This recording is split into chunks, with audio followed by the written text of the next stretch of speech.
HSC লাইফের শুরুর দিনকালগুলা অনেক বেশি চমৎকার যায়, কারণ আমরা যখন একদম ফ্রেশ মাইন্ড নিয়ে বোটানি চ্যাপ্টার 1 শুরু করি তখন আমরা দেখতে পাই যে cell wall, cell membrane, plastid, mitochondria, আর এগুলো তো সব 8, 9, 10 এর পড়াগুলাই, খালি একটু বেশি ডিটেলস, বাট আলটিমেটলি আগের পড়াগুলার হচ্ছে কি একটু এক্সটেন্ডেড ভার্সন। তখন আমরা আরো বেশি মোটিভেটেড হয়ে যাই এবং 1-2 সপ্তাহের মধ্যে এই চ্যাপ্টারের 30 থেকে 40 পেজ আমাদের শেষ হয়ে যায়। কিন্তু 30 থেকে 40 পেজ শেষ হওয়ার পরে আসলে আমাদের ফিল হয় যে এই চ্যাপ্টারটা আসলে কোনো কিছু শেষ হয় নাই, কারণ এই চ্যাপ্টারটার মেইন পার্টটাই হচ্ছে গিয়ে নিউক্লিক অ্যাসিড থেকে শুরু হয় এবং নিউক্লিক অ্যাসিডের পরে আলটিমেটলি আমাদের রেপ্লিকেশন, ট্রান্সক্রিপশন, ট্রান্সলেশন, মানে দিন শেষে এই চ্যাপ্টারটা আরো বেশি কমপ্লেক্সের দিকে যেতে থাকে এবং তখন আমাদের ফিল হয় যে ছাইরা দেওয়া ক্যান্ডা বাঁচি, বোটানি করবো না। কিন্তু এই জিনিসগুলোই, সেম জিনিসগুলো যদি আমরা একটা ফিল নিয়ে আমরা একটু ভিজুয়ালাইজ করে আমরা একটু বুঝে বুঝে পড়া ট্রাই করি, দিন শেষে এই জিনিসগুলো অনেক বেশি ভালো লেগে যাবে তোমার, এবং অনেকেই হয়তো তোমরা ফিল করবা যে আমি জেনেটিক ইঞ্জিনিয়ারিং পড়বো। সো এই চ্যাপ্টারের কোষ এবং কোষের গঠনের নিউক্লিক অ্যাসিড এবং রেপ্লিকেশন নিয়ে আজকে আমরা পড়ালেখা করব। 3টা ভাগে আমরা জিনিসটাকে পড়বো। প্রথমত আমরা জিনিসটা বোঝার ট্রাই করব, দ্বিতীয়ত আমরা ভিজুয়ালাইজ করার ট্রাই করবো বিভিন্ন অ্যানিমেশন দিয়ে, এবং তৃতীয়ত আমরা বইয়ের সাথে মিলিয়ে দেখবো কোনো কিছু গ্যাপ থেকে যাচ্ছে কিনা। সো চ্যাপ্টারটা আমরা শুরু করি। আচ্ছা, এখানে একটা ছবি আমরা দেখতে পাচ্ছি। এই ছবিটা হচ্ছে গিয়ে একটা নীল কাগজ যার উপরে বেশ কিছু প্যাটার্ন বা হচ্ছে গিয়ে ডিজাইন করা। এইটা আসলে কিসের ছবি? এটা হচ্ছে গিয়ে ব্লু প্রিন্ট বা নীল নকশার ছবি। নীল নকশা আমরা কখন ইউজ করি? আমরা যে কোনো মিশন বলো, যে কোনো একটা স্থাপনা তৈরি বলো, সবকিছুর আগে আর প্রি প্ল্যান হিসেবে এই যে প্যাটার্ন গুলা একটা নীল কাগজের উপর ড্র করি। আলটিমেটলি এটাই হচ্ছে কি ডিসাইড করে ওই স্থাপনাটা, ওই বিল্ডিংটা, মানে ওই মিশনটা আসলে কিভাবে রান হবে। ঠিক আছে? সো আমাদের যে জৈবিক ভিত্তি কিংবা জৈবিক কার্যকলাপ সেটাও কি একটা নীল নকশার মাধ্যমে আসলে নির্ধারিত হয়? সেটা কি ফিক্সড? সেটা কি স্ক্রিপ্টেড? ইয়েস, ডেফিনেটলি সেটা স্ক্রিপ্টেড, এবং এই স্ক্রিপ্টগুলা সবকিছু থাকে আমাদের ডিএনএ এর মধ্যে। একটা জিনিস খেয়াল করে দেখো, এইটা নীল কাগজ, এই নীল কাগজের মধ্যে অনেক কিছু লেখা থাকতে পারতো, ঠিক আছে, অনেক কিছু আঁকা থাকতে পারতো, বাট এক্স্যাক্টলি একটা প্যাটার্নে জিনিসগুলো থাকে, একটা ভাষায়, ঠিক আছে, আর সহজ করে বলে একটা ভাষায় জিনিসগুলো থাকে। ঠিক সেম ভাবে ডিএনএ এর মধ্যে আমাদের যে জৈবিক ভিত্তি বা জৈবিক আমাদের যে কার্যকলাপ সেগুলো আসলে লেখা যে থাকতেছে, আসলে কিভাবে লেখা থাকতেছে, সেই ভাষাটা আসলে কি? সেই ভাষাটা হচ্ছে প্রোটিন। তুমি বলতে পারো যে ভাই প্রোটিন কিভাবে ভাষা হয়? আমরা যখন এই চ্যাপ্টারটা আস্তে আস্তে আরো বেশি অগ্রসর হব, দিন শেষে আমরা বুঝতে পারবো সবকিছু আসলে টার্গেট হচ্ছে প্রোটিনের দিকে, সবকিছু আসলে সবগুলো ফ্লোটা যাচ্ছে প্রোটিনের দিকে। কারণ দিন শেষে তো আমাদের যে এই যে ধরো চুল, আমাদের চোখ, মুখ, এই সবকিছু আলটিমেটলি দেখো, খেয়াল করে দেখো, সবকিছু প্রোটিন দিয়ে তৈরি, ঠিক আছে, এবং এই প্রোটিনই আসলে দিন শেষে নির্ধারণ করে তোমার জৈবিক কার্যকলাপ এবং তোমাদের জৈবিক ভিত্তি, সবগুলো আলটিমেটলি প্রোটিনটাই ডিসাইড করে। সো আলটিমেটলি এই জিনিসগুলো আমরা আরো ভালোভাবে পড়বো। জাস্ট ছোট্ট একটা কনসেপ্ট দিয়ে নিলাম। প্রথমে নিউক্লিক অ্যাসিডে জাম্প করি। নিউক্লিক অ্যাসিড জিনিসটা কি আসলে? নিউক্লিক অ্যাসিড হচ্ছে একটা পলিমার, কেমিস্ট্রিতে আমরা পড়ছি, ঠিক আছে, পলিমার। পলিমার ডেফিনেটলি একটা মনোমার থাকে। নিউক্লিক অ্যাসিডকে ভাঙলে আসলে আমরা কি পাবো? নিউক্লিক অ্যাসিডকে ভাঙলে আমরা পাবো নিউক্লিওটাইড। নিউক্লিওটাইড। এখন নিউক্লিওটাইড জিনিসটা কি? নিউক্লিওটাইড জিনিসটা জানার জন্য আসলে নিউক্লিওটাইডকে আমাদের ভাঙা লাগবে। নিউক্লিওটাইডকে যখন আমরা ভাঙবো তখন আমরা পাবো নিউক্লিওসাইড। কি পাবো? নিউক্লিওসাইড। নিউক্লিওসাইডের সাথে কি থাকবে? নিউক্লিওসাইডের সাথে থাকবে একটা ফসফেট। একটা না, একটা, দুইটা, তিনটা ফসফেট থাকতে পারে সর্বোচ্চ। 1, 2 কিংবা 3টা ফসফেট থাকবে। আচ্ছা, নিউক্লিওসাইডের সাথে ফসফেট থাকলো। আর নিউক্লিওসাইডটা কি আসলে? এটাকে আলটিমেটলি আমাদের ভাঙা লাগবে, ঠিক আছে, যতক্ষণ না আমরা একদম এক্সপ্লেনেশন পর্যায়ে চলে যাবো ততক্ষণ পর্যন্ত আমাদের এই নিউক্লিওসাইডটাকে ভাঙা লাগবে। নিউক্লিওসাইডটাকে যদি আমরা ভাঙি তখন আমরা দুইটা জিনিস পাবো। একটা হচ্ছে পেন্টোজ সুগার বা 5 কার্বনযুক্ত সুগার। পেন্টোজ সুগার সাথে nitrogen base. Nitrogen base. Base মানে কি বলতো? বেস মানে হচ্ছে ক্ষার। বেস মানে হ্যাঁ, এখন দেখো জিনিসটা হইলো কি আলটিমেটলি পেন্টোজ সুগারের সাথে যখন নাইট্রোজেন বেস তুমি অ্যাড করবা, জিনিসটাকে আমরা বলতেছি কি নিউক্লিওসাইড। জিনিসটাকে আমরা কি বলতেছি? নিউক্লিওসাইড বলতেছি।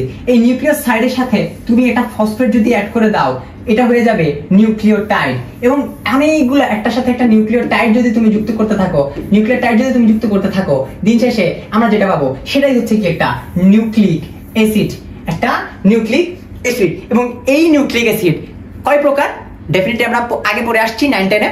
আমাদের নিউক্লিক অ্যাসিড হচ্ছে গিয়ে দুই প্রকার, আইদার ডিএনএ নয়তো আরএনএ। এদের মধ্যে চেঞ্জটা কোন জায়গায় তুমি চিন্তা করে দেখো।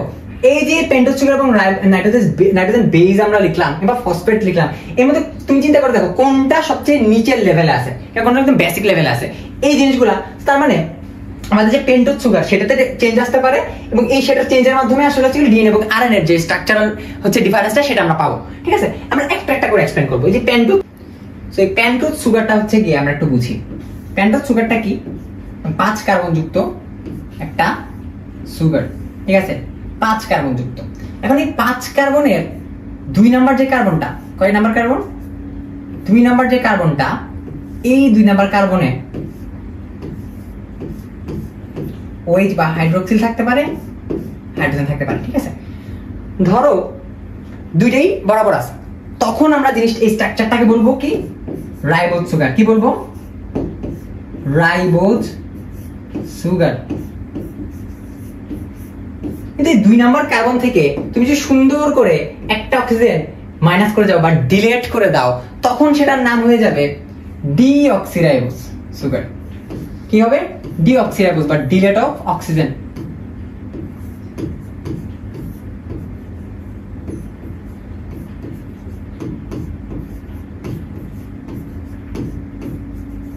তার মানে তুমি বুঝতে পারতেছো চেঞ্জটা আসলে পেন্টোজ সুগারের, এবং এই পেন্টোজ সুগারের চেঞ্জের কারণে আমরা একটাকে বলতেছি ডিঅক্সিরাইবো নিউক্লিক অ্যাসিড বা ডিএনএ, এবং আরেকটাকে বলতেছি রাইবোনিউক্লিক অ্যাসিড বা আরএনএ। সো একটা মাত্র অক্সিজেনের চেঞ্জের কারণে পুরা মেকানিজম চেঞ্জ হয়ে গেল, স্ট্রাকচার চেঞ্জ হয়ে গেল, নাম চেঞ্জ হয়ে গেল।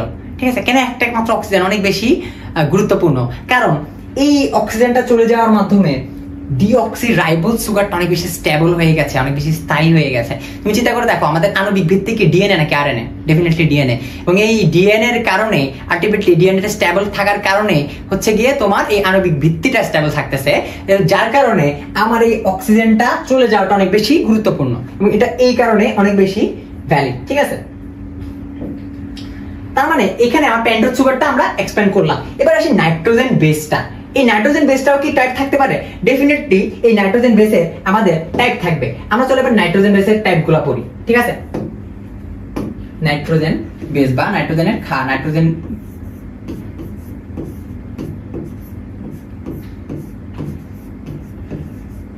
বেস। ঠিক আছে, এই নাইট্রোজেন বেসটা বেসিক্যালি কয় প্রকার? 2 প্রকার। একটা হচ্ছে পিউরিন, এটা হচ্ছে পাইরিমিডিন।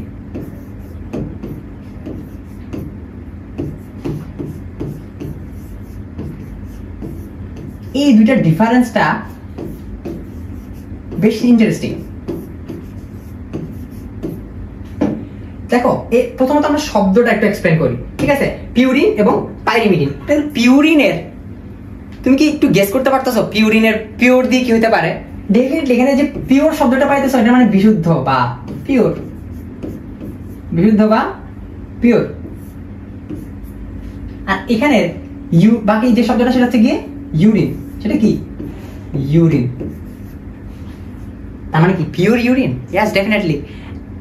যে সায়েন্টিস্ট এটা আবিষ্কার করছে তিনি হইতেছে গিয়ে মূত্র নিয়ে একবার বা ইউরিন নিয়ে হচ্ছে গিয়ে একবার হচ্ছে গিয়ে গবেষণা করতেছিলেন ল্যাবরেটরিতে। তখনকার সায়েন্টিস্টরা হইতেছে গিয়ে জিনিসগুলো অনেক বেশি করতো, যে কোনো কিছু নিয়ে হইতেছে গিয়ে অবজারভেশনে চলে যেত। তো ইউরিন নিয়ে অবজারভেশন করতে করতে বা ল্যাবরেটরিতে কাজ করতে করতে হঠাৎ করে তিনি এমন একটা স্ট্রাকচার পাইলেন যেটাতে হচ্ছে গিয়ে রিং 2টা। কয়টা? 2টা রিং। কয়টা রিং? 2টা রিং। ঠিক আছে, এবং এই 2টা রিং এর যে স্ট্রাকচারটা সেটা হচ্ছে গিয়ে 6 + 5, একটাতে 6টা সদস্য যুক্ত, একটাতে 5টা সদস্য যুক্ত। এই রিংটাই আলটিমেটলি আমাদের পিউরিন। ঠিক আছে, এই রিংটা হচ্ছে গিয়ে পিউরিন। এখানে কয়টা রিং তাহলে? এখানে হচ্ছে কি 2টা রিং। এখানে আমরা কয়টা রিং পাবো? এখানে 2টা রিং পাবো। এরপরে পাইরিমিডিন, যেটা এই পাইরিমিডিনটা হচ্ছে গিয়ে আমাদের যে পাইরিডিন আছে, এই পাইরিডিনের সাথে মিল থাকা একটা যোগ। ঠিক আছে, তো এখান থেকে হচ্ছে কি আলটিমেটলি এই পাইরিমিডিনটা আসছে, এবং এই পাইরিডিন থেকে হচ্ছে গিয়ে মানে আমরা একটা জিনিস দেখতে পাই, সেটা হচ্ছে কি এটার যে রিংটা সেটা হচ্ছে শুধুমাত্র একটা থাকবে। এটা কয়টা থাকবে? একটা রিং থাকবে। এখানে 2টা রিং আমরা পাইলাম, এখানে আমরা একটা রিং পাইলাম। এখন ডিফারেন্সটা কিন্তু এই রিং এর মধ্যে না, শুধুমাত্র ডিফারেন্সটা হচ্ছে এর আন্ডারে যে বেস গুলো থাকে সেগুলোর মধ্যে। ঠিক আছে, আন্ডারে কি বেস গুলো থাকে সেগুলোর মধ্যে। এই পিউরিনের মধ্যে আমরা যেটা পাবো সেটা হচ্ছে গিয়ে adenine and guanine. Adenine and guanine, এটা আমরা কিভাবে মনে রাখতে পারি? আমাদের তো অ্যাডিনিন গুয়ানিন আছে, সাইটোসিল, থায়ামিন, তারপর হচ্ছে গিয়ে তোমার ইউরাসিল, এগুলো সবগুলো আছে। তো আলটিমেটলি কনফিউশন যাতে না লাগে সেখানে একটা নিউমোনিক মনে রাখার ছন্দ আমরা মনে রাখতে পারি, অ্যাজ পিওর অ্যাজ গোল্ড, স্বর্ণের মতো নিখাত। ঠিক আছে, কিংবা পিওর, পবিত্র। তার মানে এখানে কি দাঁড়াইলো? এই এজি দিয়ে হইতেছে অ্যাডেনিন এন্ড গুয়ানিন, এবং পিওর দিয়ে পিউরিন। ঠিক আছে, পিওর দিয়ে পিউরিন। তার মানে এই নিউমোনিক দিয়ে আলটিমেটলি আমরা মনে রাখতে পারবো অ্যাডেনিন এবং গুয়ানিন হচ্ছে পিউরিনের আন্ডারে পড়ে। তাহলে বাকি যেগুলো আছে, বাকি কি থাকে? বাকি থাকে হচ্ছে গিয়ে সি টি ইউ। এখন এখানে কি সি টি ইউ লিখবো এভাবে, নাকি আমরা C and T or U এভাবে লিখবো? তুমি চিন্তা করে দেখো, এই যে সি, এই যে টি, এই যে ইউ, সবগুলো কি একসাথে থাকবে? ডেফিনেটলি থাকবে না। আইদার তোমার হচ্ছে কি থায়ামিন অথবা ইউরাসিল একটা থাকবে, অথবা সাইটোসিন থাকবে। ঠিক আছে, সো এই ডিফারেন্সটার মধ্যে আসলে আমরা আরেকটা পার্থক্যের পয়েন্ট পেয়ে যাই, সেটা হচ্ছে গিয়ে ডিএনএ তে অলওয়েজ কি থাকবে? থায়ামিন থাকবে। অলওয়েজ কি থাকবে? থায়ামিন থাকবে। আর ইউরাসিল কই থাকবে? ইউরাসিল থাকবে আরএনএ তে। ইউরাসিল থাকবে আরএনএ তে। কোনোভাবে এই দুটো একসাথে থাকতে পারবে না। ঠিক আছে, আর সাইটোসিন তো থাকলো সবখানে। তো আলটিমেটলি আমরা যে নিউমোনিকটা দিলাম অ্যাজ পিওর অ্যাজ গোল্ড, এটা দিয়ে আমরা অ্যাডেনিন আর গুয়ানিনটা আলাদা করে ফেলতে পারছি। তো বাকি যেগুলো আছে সি টি ইউ যদি বলো, সে সবগুলো কার আন্ডারে চলে যাবে? পাইরিমিডিনের আন্ডারে চলে যাবে। সো আলটিমেটলি নাইট্রোজেন বেসের যে ডিফারেন্সটা সেটাও আমরা মোটামুটি পড়লাম। মোটামুটি কেন বলতেছি? কারণ এখানে আরেকটু বেশি ডিটেলস কাহিনী আছে। ডিটেলস কাহিনীগুলো আমরা যখন হচ্ছে কি ডিএনএ পড়বো, ডিএনএ পড়ার সময় আর একটু ভালোভাবে পাবো। ডিএনএ পড়ার সময় একটু ভালোভাবে পাবো। সো এখন কি আমরা ডিএনএ তে জাম্প করবো? ডেফিনেটলি, কারণ নিউক্লিক অ্যাসিডের যে পার্টস গুলো আছে সেই পার্টস গুলো আমরা পড়ে ফেলছি। ঠিক আছে, নিউক্লিক অ্যাসিড আমরা আবার বলতো তাহলে কি কি পাচ্ছি? নিউক্লিক অ্যাসিডে আমরা নাইট্রোজেন বেস পাচ্ছি, আইদার সেটা পিউরিন হতে পারে অথবা সেটা পাইরিমিডিন হতে পারে। ঠিক আছে, পিউরিন হতে পারে, পাইরিমিডিন হতে পারে। পিউরিনে কি কি আছে আমরা পড়লাম, পাইরিমিডিনে কি কি আছে আমরা পড়লাম। ঠিক আছে, আচ্ছা একটা ইন্টারেস্টিং ফ্যাক্ট, সেটা হচ্ছে এই যে অ্যাডেনিন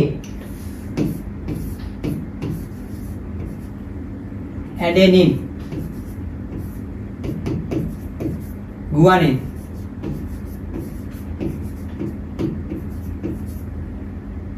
cytosine and thymine আর ইউরাসিল। এই জিনিসগুলো আসলে আমরা কোথা থেকে পাইছি? এটা একটু বইয়ে দেয়া আছে, সেটা একটু লাগবে।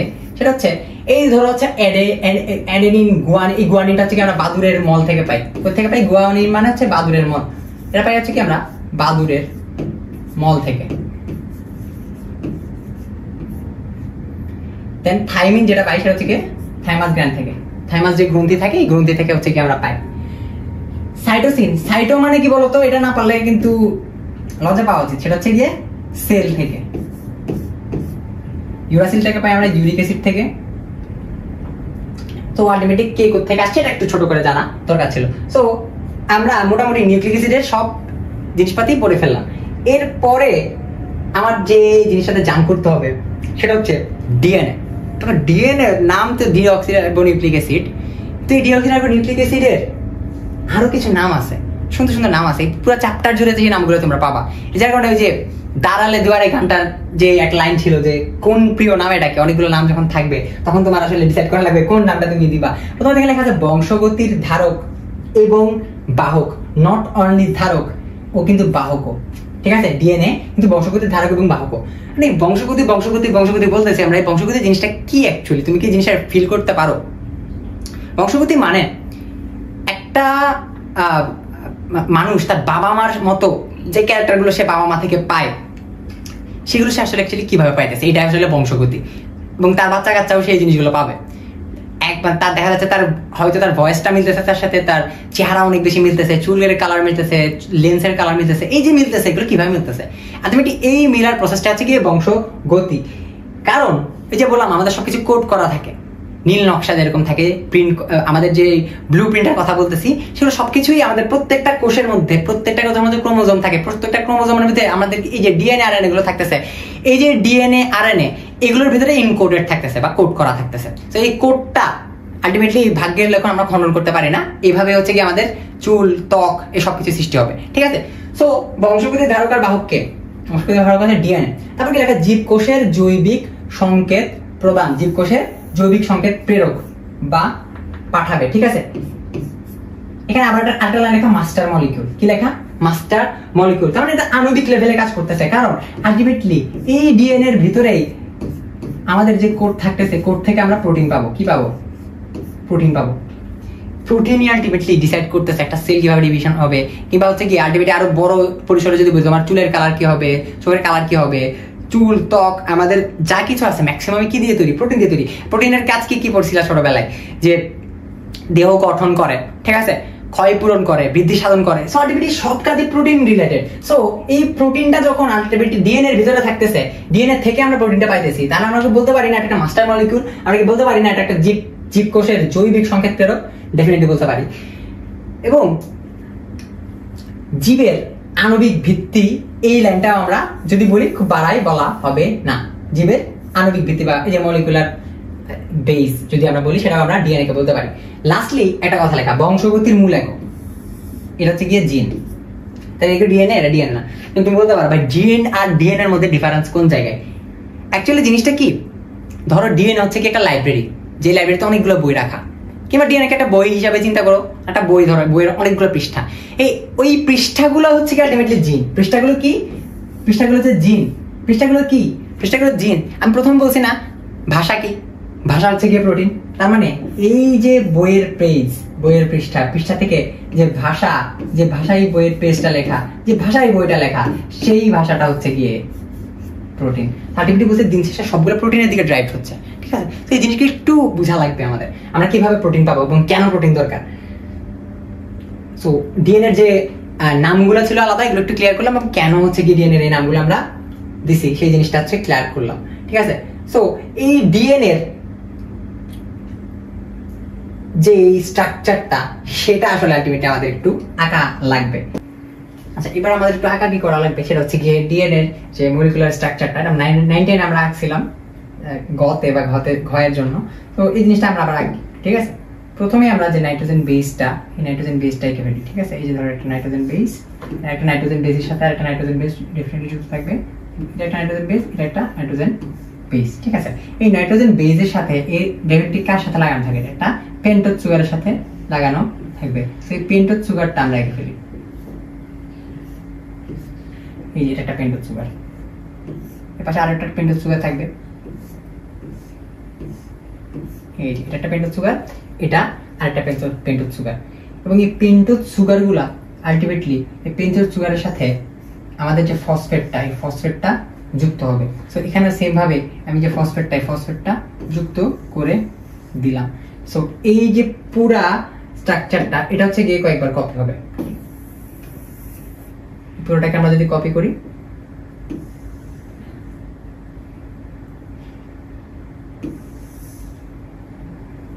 ধরো আরেকবার দিলাম, এই যে ধরো 4টা। ঠিক আছে, এখন এবার একটু আমরা এক্সপ্লেন করা শুরু করব। দেখো একদম ধরো এই জায়গাটা, এই যে পেন্টোজ সুগার এখানে দেখতেছো, এই পেন্টোজ সুগারের নাম্বারিং আমরা করে ফেলি। ধরো এই কার্বন নাম্বারিং করি, এই ধরো এটা হচ্ছে কি 1 নাম্বার কার্বন, এটা 2 নাম্বার কার্বন, এটা 3, এটা 4 এবং এটা হচ্ছে কি আমাদের 5 নাম্বার কার্বন। একটু খেয়াল করে দেখো 1 2 3 4 5, এখানে 1 যেটা আছে 1 নাম্বার কার্বনের সাথে যুক্ত হবে হচ্ছে আমাদের নাইট্রোজেন বেস। 1 নাম্বার কার্বনের সাথে কি যুক্ত হবে? Nitrogen base. তুমি খেয়াল করে দেখো, এটা 1 নাম্বার কার্বন, এটা 1 নাম্বার কার্বন, এটা 1 নাম্বার কার্বন, যেহেতু এটা কপি ছিল সো ডেফিনেটলি পাগুলো বা বোঝানোর কথা। 1 নাম্বার কার্বনের সাথে কি লাগতেছে? Nitrogen base. এগুলো হচ্ছে নাইট্রোজেন বেস। ধরো এটা হচ্ছে কি অ্যাডেনিন, আমরা জানি AGCT থাকতে পারে, ঠিক আছে। বাট অ্যাডেনিনের সাথে কি লাগে? অ্যাডেনিনের সাথে থায়ামিন লাগবে, ঠিক আছে। ধরো অ্যাডেনিন থায়ামিন, ধরো হচ্ছে এটা হচ্ছে কি সাইটোসিন, এটা ডেফিনেটলি গুয়ানিন হবে। রুলস হচ্ছে এর সাথে টি লাগে, সি এর সাথে জি লাগে, ঠিক আছে। কয়টা বন্ড দিয়ে? যদি এটা আমরা পরে দেখবো ওয়াটসন এন্ড ক্রিকের মডেলে রিলেটিভিটি, দেখো এর সাথে টি অলওয়েজ লাগবে 2টা বন্ড এবং সি এর সাথে জি অলওয়েজ লাগবে 3টা হাইড্রোজেন বন্ড দিয়ে, ঠিক আছে। তো ধরো সেম ভাবে আমরা ধরো এটা লিখলাম টি, এটা লিখলাম হচ্ছে কি এ, এটা 2টা দিব, এটা ধরো হচ্ছে কি জি লিখলাম, এটা হচ্ছে কি সি লিখলাম। তার মানে এখানের যে নাইট্রোজেন বেস গুলা, এই নাইট্রোজেন বেস গুলা আমার 1 নাম্বার কার্বনের সাথে কি হচ্ছে? 1 নাম্বার কার্বনের সাথে যুক্ত হচ্ছে, 1 নাম্বার কার্বনের সাথে যুক্ত হচ্ছে, ঠিক আছে। এখন এইখানে নাম্বারিং যেরকম আমরা 1 2 3 4 5 এইভাবে হচ্ছে ঘুরাই, ঘড়ির কাঁটা যেভাবে ঘুরতেছে ক্লক ওয়াইজ ওইভাবে দিছি, এখানে কিন্তু ভাবে দিতে পারবো না। এখানে আমার একটু উল্টা, এখানে হচ্ছে দেখো এইটা 1 নাম্বার কার্বন, কিন্তু এটা 2, এটা 3, এটা 4 এবং এটা 5। সো আলটিমেটলি এইভাবে হচ্ছে কি আমার নাম্বারিংটা করা লাগছে, ঠিক আছে। আচ্ছা এখানে বোঝা যাচ্ছে না যদিও, আচ্ছা একটু পরে দেখতেছি। এদিকে তাকাও, ঠিক আছে, এদিকেটা দেখি আমরা। এবার এখানে দেখো 5 নাম্বার যে কার্বনটা সেটার সাথে কি লাগছে? ফসফেট লাগছে। এবং এই চিত্রে এখন পর্যন্ত তোমরা কি কোনো ধরনের ভুল পাইতেছো? ভুল ডেফিনেটলি আছে, সেটা হচ্ছে এই ফসফেটটাকে কিন্তু আমরা লাগাই নাই। ফসফেটটাকে কি করি নাই? লাগাই নাই। আমরা কি বলছি? 3টা জিনিস থাকতে হবে, একটা হচ্ছে নাইট্রোজেন বেস, একটা হচ্ছে গিয়ে আমাদের পেন্টোজ সুগার বা 5 কার্বন বিশিষ্ট সুগার, এবং আরেকটা হচ্ছে আমাদের এই ফসফেটটা। তাহলে এই ফসফেটটাকে আমাদের কি করা লাগবে? যুক্ত করা লাগবে বা লাগানো লাগবে। এই ফসফেটটা অলওয়েজ মাথায় রাখবা, ফসফেট যুক্ত হবে 1 অথবা দুঃখিত 3 অথবা 5 নাম্বার কার্বনের সাথে, এবং নাইট্রোজেন বেস যুক্ত হবে অলওয়েজ 1 নাম্বার কার্বনের সাথে। এটা হচ্ছে কি রুলস। এটা 1 নাম্বার কার্বনের সাথে নাইট্রোজেন বেস লাগছে না? লাগছে, ঠিক আছে। ফসফেট লাগবে 3 আর 5। ধরো এই দেখুন 5 নাম্বারটা, এই দেখো 3 এর সাথে লেগে যাবে, ঠিক আছে। এই যে ফসফেট আমার, এটা একটা ফসফেট, এটা হচ্ছে 3 নাম্বার কার্বন, লেগে যাবে। ফসফেট 3 নাম্বার কার্বন লেগে যাবে, ঠিক আছে। সেম এখানে রিপিট হবে। এইটা হচ্ছে কি তোমার ফসফেট, লেগে গেল, লেগে গেল, লেগে গেল।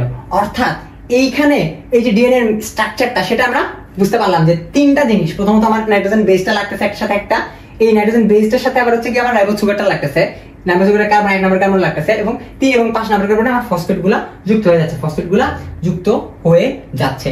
এবং দিন শেষে এই যে ডিএনএ স্ট্রাকচারটা কেমন পেঁচানো স্ট্রাকচার, এইখানে একটা স্ট্যান্ড সূত্র, এখানে একটা সূত্র, এই একটা সূত্র এই একটা সূত্রের সাথে যুক্ত থাকবে, এবং এই সূত্রকে একটা এন্ড থাকবে 5 প্রাইম এন্ড, একটা এন্ড থাকবে 3 প্রাইম এন্ড, একটা এন্ড থাকবে 5 প্রাইম, একটা এন্ড থাকবে 3 প্রাইম, এবং এদিকে উল্টে যাবে জিনিসটা, এদিকে হয়ে যাবে এটা 3 প্রাইম, এদিকে হয়ে যাবে এটা 5 প্রাইম। এটা হচ্ছে মলিকিউলার স্ট্রাকচার। কেমন স্ট্রাকচার? Molecular structure. আমরা যদি মলিকিউলার স্ট্রাকচার বাদ দিয়ে আমরা যদি একটা সুন্দর করে স্পাইরাল যে স্ট্রাকচারটা সেটা আঁকি, তাহলে হচ্ছে কি এই জিনিসটা আমাদের একটু ক্লিয়ার হবে। ধরো আমরা আঁকতে হচ্ছে গিয়ে নর্মাল যে স্ট্রাকচারটা দেখে আসছে এতদিন ধরে ডিএনএ পেঁচানো, ওইটাই ধরো আঁকি এরকম, তারপর ধরো হচ্ছে কি এরকম এরকম, ঠিক আছে।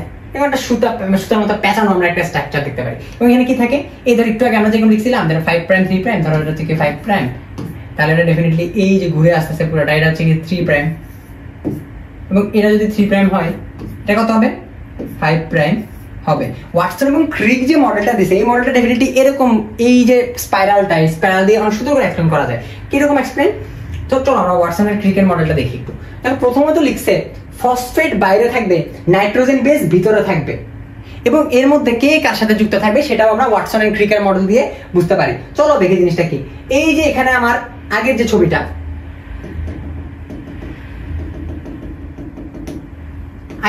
সেটাতে ডেফিনেটলি দেখছিলা যে আমার নাইট্রোজেন বেস গুলা যেটা ছিল গোল গোল, এগুলো বাইরে ছিল, একদম বাইরে ছিল, এবং ভিতরের দিকে আমার নাইট্রোজেন বেস যেটা ছিল এটা ছিল, ফসফেটটা থাকবে একদম বাইরে, এই যে ফসফেট গুলো থাকবে একদম বাইরে, আর ওই যে এর সাথে জি লাগতেছে,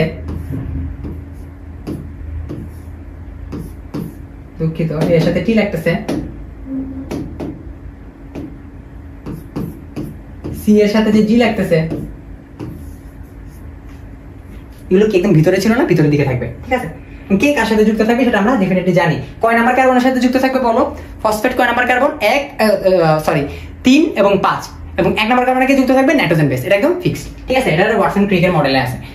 এবং দ্বিতীয়ত, যতগুলা এ থাকবে ততগুলা জি থাকবে, এবং যতগুলা টি থাকবে ততগুলা সি থাকবে, ঠিক আছে। জিনিসটা একদম ব্যালেন্স, ঠিক আছে, জিনিসটা একদম ব্যালেন্স, এ টি জি সি এই রেশিওগুলো একদম ব্যালেন্স। অ্যাডেনিন, গুয়ানিন, সাইটোসিন, তারপর হচ্ছে কি থাইমিন, সবগুলো ফিক্স থাকে নাম্বার। এরপরে হাইড্রোজেন বন্ডের কথা বলছে। ওই যে আমরা জানি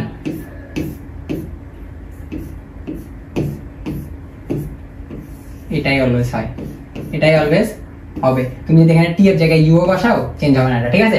অলওয়েজ এ টি এর সাথে 2টা হাইড্রোজেন বন্ডে যুক্ত থাকবে, এটা একদম ফিক্স। জি সি এর সাথে 3টা হাইড্রোজেন বন্ড দিয়ে ফিক্স থাকবে। এরপরে কিছু দূরত্বের হিসাব আসছে। এই দূরত্বের হিসাব দেখানোর জন্য এই ছবিটা আঁকলাম। এ দেখো, এই ছবিটাতে মাঝখানে কি থাকবে বলো তো? এই মাঝখানে থাকবে হচ্ছে কি আমাদের নাইট্রোজেন বেস গুলা, এগুলো করে রিপিট থাকলো। ধরো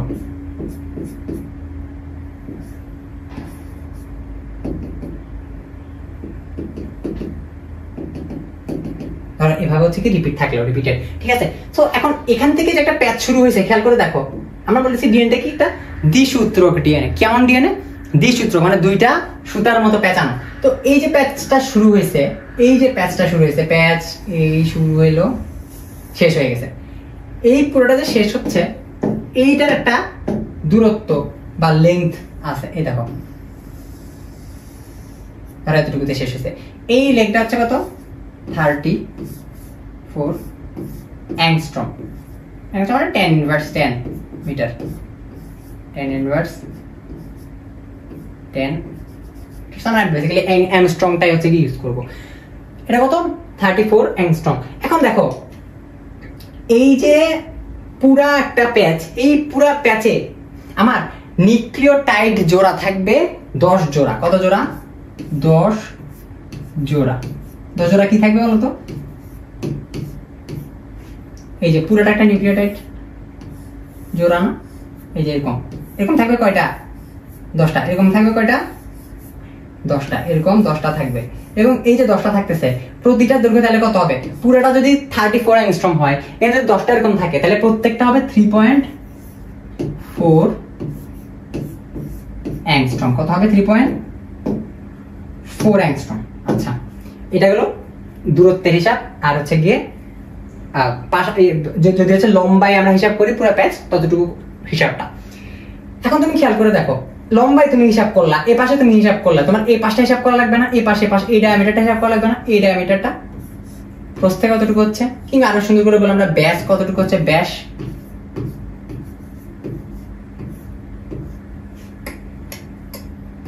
ব্যাস বলতেছে আমাদের 20 অ্যাংস্ট্রম। কত? 20 অ্যাংস্ট্রম। কিংবা আরো সুন্দর করে বললে 2 ন্যানোমিটার। 2 ন্যানোমিটার, 2 ন্যানোমিটার কিংবা 10^9 মিটার আর কি, হোয়াটএভার। সো এখানে মোটামুটি যে ক্যালকুলেশন গুলো সেগুলো আমরা একটু দেখলাম, যেটা ওয়াটসন এন্ড ক্রিকের মডেলে পড়ালেখা করা হয়েছে এটা নিয়ে। লাস্টলি আমরা একটা জিনিস দেখবো, সেটা হচ্ছে প্রত্যেক প্যাচে হাইড্রোজেন বন্ড থাকবে 25টা। হাইড্রোজেন বন্ড কয়টা থাকবে? 25টা থাকবে। সো এই হিসাবগুলো হচ্ছে কি এখানে লেখা দেখো, প্রতি প্যাচে 25টা হাইড্রোজেন বন্ড থাকবে, লেখা আছে ওয়াটসন ক্রিকের। প্রত্যেক ঘূর্ণনে 10 জোড়া থাকবে নিউক্লিওটাইড। দূরত্বের হিসাবটা আমরা পড়লাম, 34 পড়লাম, 2 ন্যানোমিটার পড়লাম, 20 অ্যাংস্ট্রম পড়লাম, 3.4 অ্যাংস্ট্রম সবগুলো বললাম আমরা, ঠিক আছে। এবং এখানে ওজনের ব্যাপারটাও লেখা আছে, ডিএন এবং ওর আরএনএ এর মধ্যে কার ওজন সবচেয়ে বেশি বলো তো? ডেফিনেটলি ডিএনএ এর ওজন সবচেয়ে বেশি, কারণ ডিএনএ তে সূত্র কিন্তু দুইটা, ডাবল হেলিক্স, ঠিক আছে। সো ওই জায়গায় এর সূত্র বেশি। এরকম কতটা 10⁶ থেকে 10⁶ থেকে 10⁹ ডালটন। ডালটন হচ্ছে গিয়ে তোমার খুবই ছোট্ট একটা একক, এই এককটা এখানে হিসাব করা হয়েছে 10⁶ থেকে 10⁹ ডালটন। একটা কথা এখানে লেখা আছে, এই প্রত্যেকটা সূত্র মানে লাস্ট কথা যেটা অর্থনৈতিক মডেলে, এই প্রত্যেকটা সূত্র একটা একটা সম্পূরক, একই রকম না। চলো আমরা জিনিসটা সত্যি কিনা দেখি।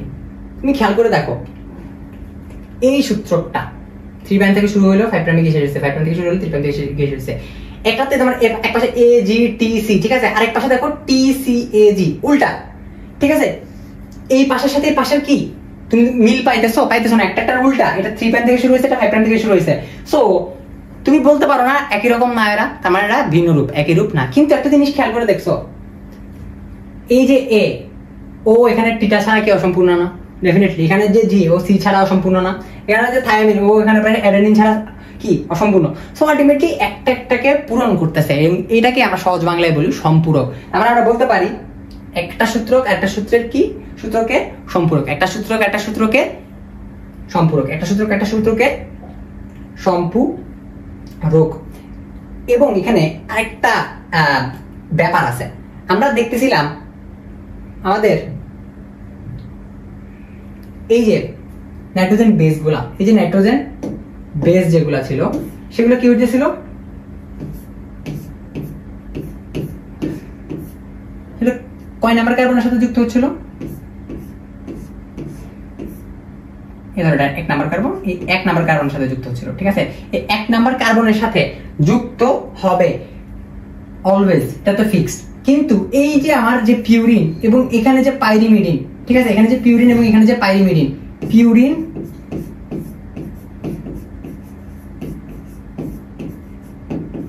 আবার কেন লিখতেছি না, একটু ব্যাপার আছে।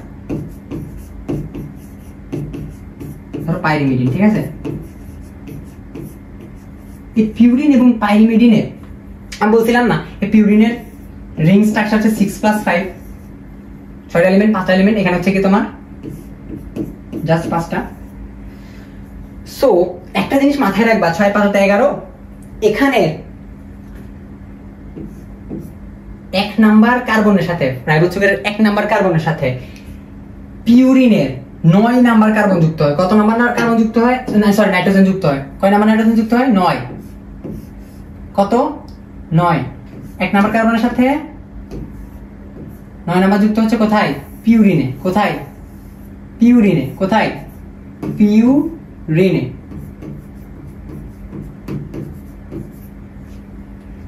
আর এখানে থাইনে বা হচ্ছে কি পাইরিমিডিনে, পাইরিমিডিনে অলওয়েজ এই একের সাথে একই যুক্ত হয়, মানে 1 number carbon pyrimidine 1 number nitrogen, ঠিক আছে, এটা ফিক্সড, ঠিক আছে। তাহলে কার্বন এবং নাইট্রোজেনের মধ্যে যে বন্ধনটা, যে বন্ডটা, সেটার মধ্যে একটু ডিফারেন্স আছে পিউরিন এবং পাইরিমিডিনে, এটা আমরা পড়ে নিলাম, ঠিক আছে। তো একটা কাজ করি, আমরা এতটুকু যে পড়ছি আমরা একটু বইয়ে কি ঘেটে দেখবো যে হচ্ছে কি কতটুকু আমাদের বাকি গেছে বা গ্যাপ গেছে। আমরা চলো একটু বইয়ে জাম্প করি।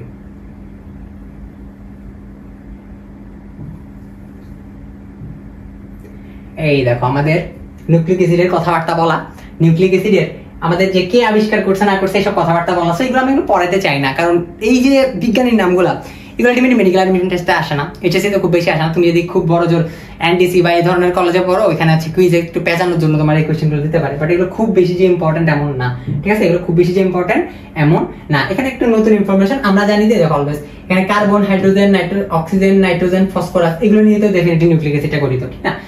কিন্তু এখানে পরিমাণটা একটু ইম্পর্টেন্ট, এই যে নাইট্রোজেনের পরিমাণ আমার 15% এবং ফসফরাসের পরিমাণ থাকে 10%, ঠিক আছে। এবং ডিএনএ এবং আরএনএ একটা ডিফারেন্স এখানে দিয়েছে, এগুলো আমরা এখন না, ডিফারেন্স আলাদা করে পড়ার সময় পড়বো। আরএনএ এর ক্ষেত্রে এই যে নামগুলো দেওয়া আছে, কোষের সবচেয়ে বড় রাসায়নিক অণু, ওটাকে মাস্টার মলিকিউল বলে, এই নামগুলো দেওয়া আছে। কি কি থাকে? পেন্টোজ সুগার, নাইট্রোজেন গঠিত ক্ষারক, ফসফরিক অ্যাসিড, এই সবগুলো দেওয়া আছে। এই দেখো এখানে হচ্ছে কি OH বা হাইড্রোক্সি দুইটাই পাবো, এখানে হচ্ছে গিয়ে জাস্ট হচ্ছে গিয়ে দুই ক্ষেত্রে হাইড্রোজেন পাইতেছি আমরা, ওটা মাইনাস হয়ে যেতেছে, এটার কারণে এটা ডিঅক্সিরাইবোজ নিউক্লিক অ্যাসিড।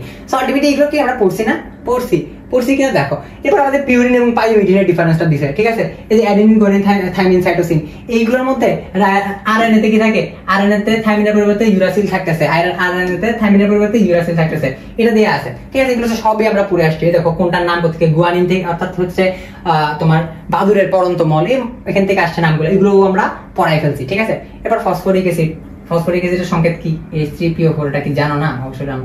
সো এখানে দিচ্ছে চেঞ্জ কোনো কিছু নাই, বইয়ের পড়াগুলো আমরা পড়ছি এতক্ষণ ধরে, ঠিক আছে, বইয়ের পড়াগুলো পড়ছি। সো টেনশনের কোনো কিছু নাই যে আমরা বই থেকে কোনো কিছু গ্যাপ দিয়ে ফেলছি কিনা, ঠিক আছে। এই দেখো, সুগার যদি রাইবোজ হয় নাম কি হবে? আমরা বলছিলাম প্রথমে ফসফেট 3টা যুক্ত হতে পারে। কয়টা ফসফেট যুক্ত হতে পারে? 3টা ফসফেট যুক্ত হতে পারে। কয়টা ফসফেট যুক্ত হতে পারে? 3টা ফসফেট যুক্ত হতে পারে। 3টা ফসফেট যুক্ত হতে পারে। যদি একটা ফসফেট যুক্ত হয় মনো, 2টা হইলে ডাই, 3টা হইলে ট্রাই, ঠিক আছে। আমরা জানি আমাদের চিরপরিচিত এটিপি, এই এটিপি টি দিয়ে কি ট্রাই ফসফেট, অ্যাডেনিন ট্রাইফসফেট, ঠিক আছে। এখন এই অ্যাডেনিন যেটা, সরি, এখানে যে ট্রাইফসফেট, এখানে যদি তুমি একটা ফসফেট কমাই দাও, মাইনাস করে দাও, এটা হয়ে যায় কি এডিপি, এবং এডিপি থেকে যদি আরো একটা ফসফেট মাইনাস করে দাও হয়ে যায় কি এএমপি। সো এগুলো একদম কমন ক্যালকুলেশন, এগুলো হচ্ছে কি এখানে একটা সুন্দর মতো লিখছে।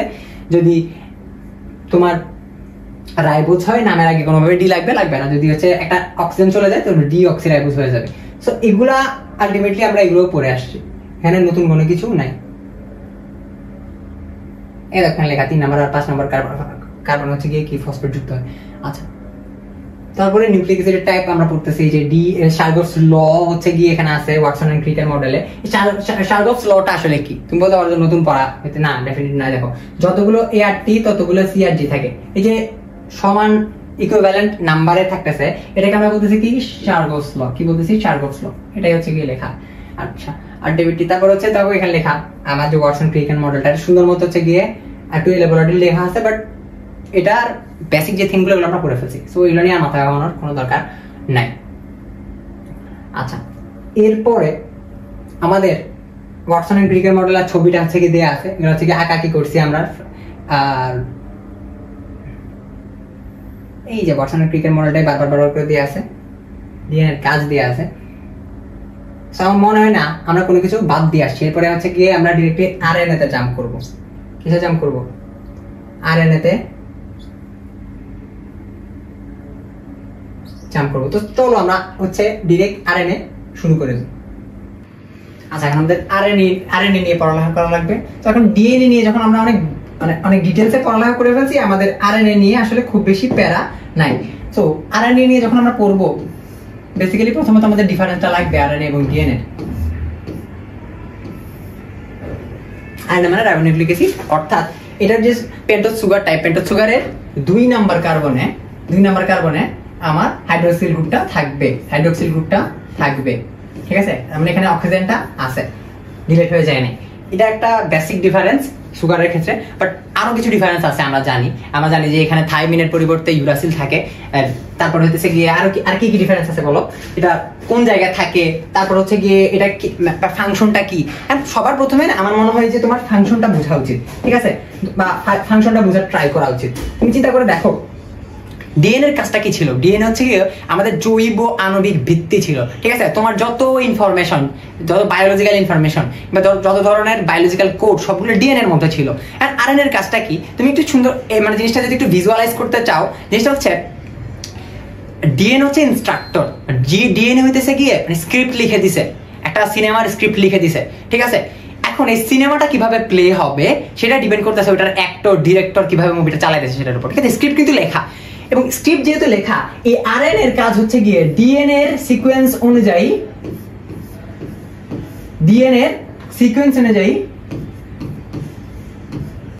প্রোটিন তৈরি করা। কি কাজ? প্রোটিন তৈরি করা। প্রোটিন তৈরি করার জন্য সে প্রোটিন তৈরিতে হেল্প করতে পারে, প্রোটিনকে ডিরেক্ট ট্রান্সলেশন করতে পারে, ঠিক আছে, অ্যামাইনো অ্যাসিড ডিরেক্টলি তৈরি করতে পারে। এখন এই কাজগুলো যে করবে তার জন্য আরএনএ এর কিন্তু 5 ধরনের টাইপ আছে, ঠিক আছে। এটা তোমার একটু জানা লাগবে। আরএনএ টাইপ কত? 5 ধরনের। ডিএনএ টাইপ কত? ডিএনএ কোনো টাইপ ছিল না, ঠিক আছে। এবং আরএনএ এর সাথে আরএনএ এর আরো একটা ডিফারেন্স হইতেছে, প্রথমত তো এটার 5টা টাইপ আছে।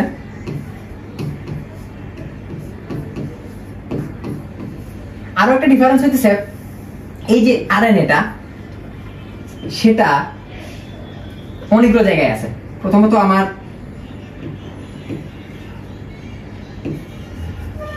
ক্রোমোজোমে তো থাকতেই পারে বা নিউক্লিয়াসে। ম্যাক্সিমাম কোথায় থাকবে? সাইটোপ্লাজমে।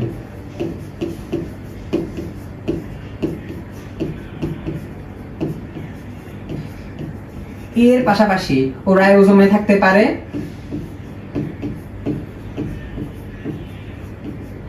আরএনএ টাইপ হচ্ছে গিয়ে আবার রাইবোজোমাল আরএনএ, সো আর রাইবোজোম তো থাকবেই। মাইটোকন্ড্রিয়াতে থাকতে পারে,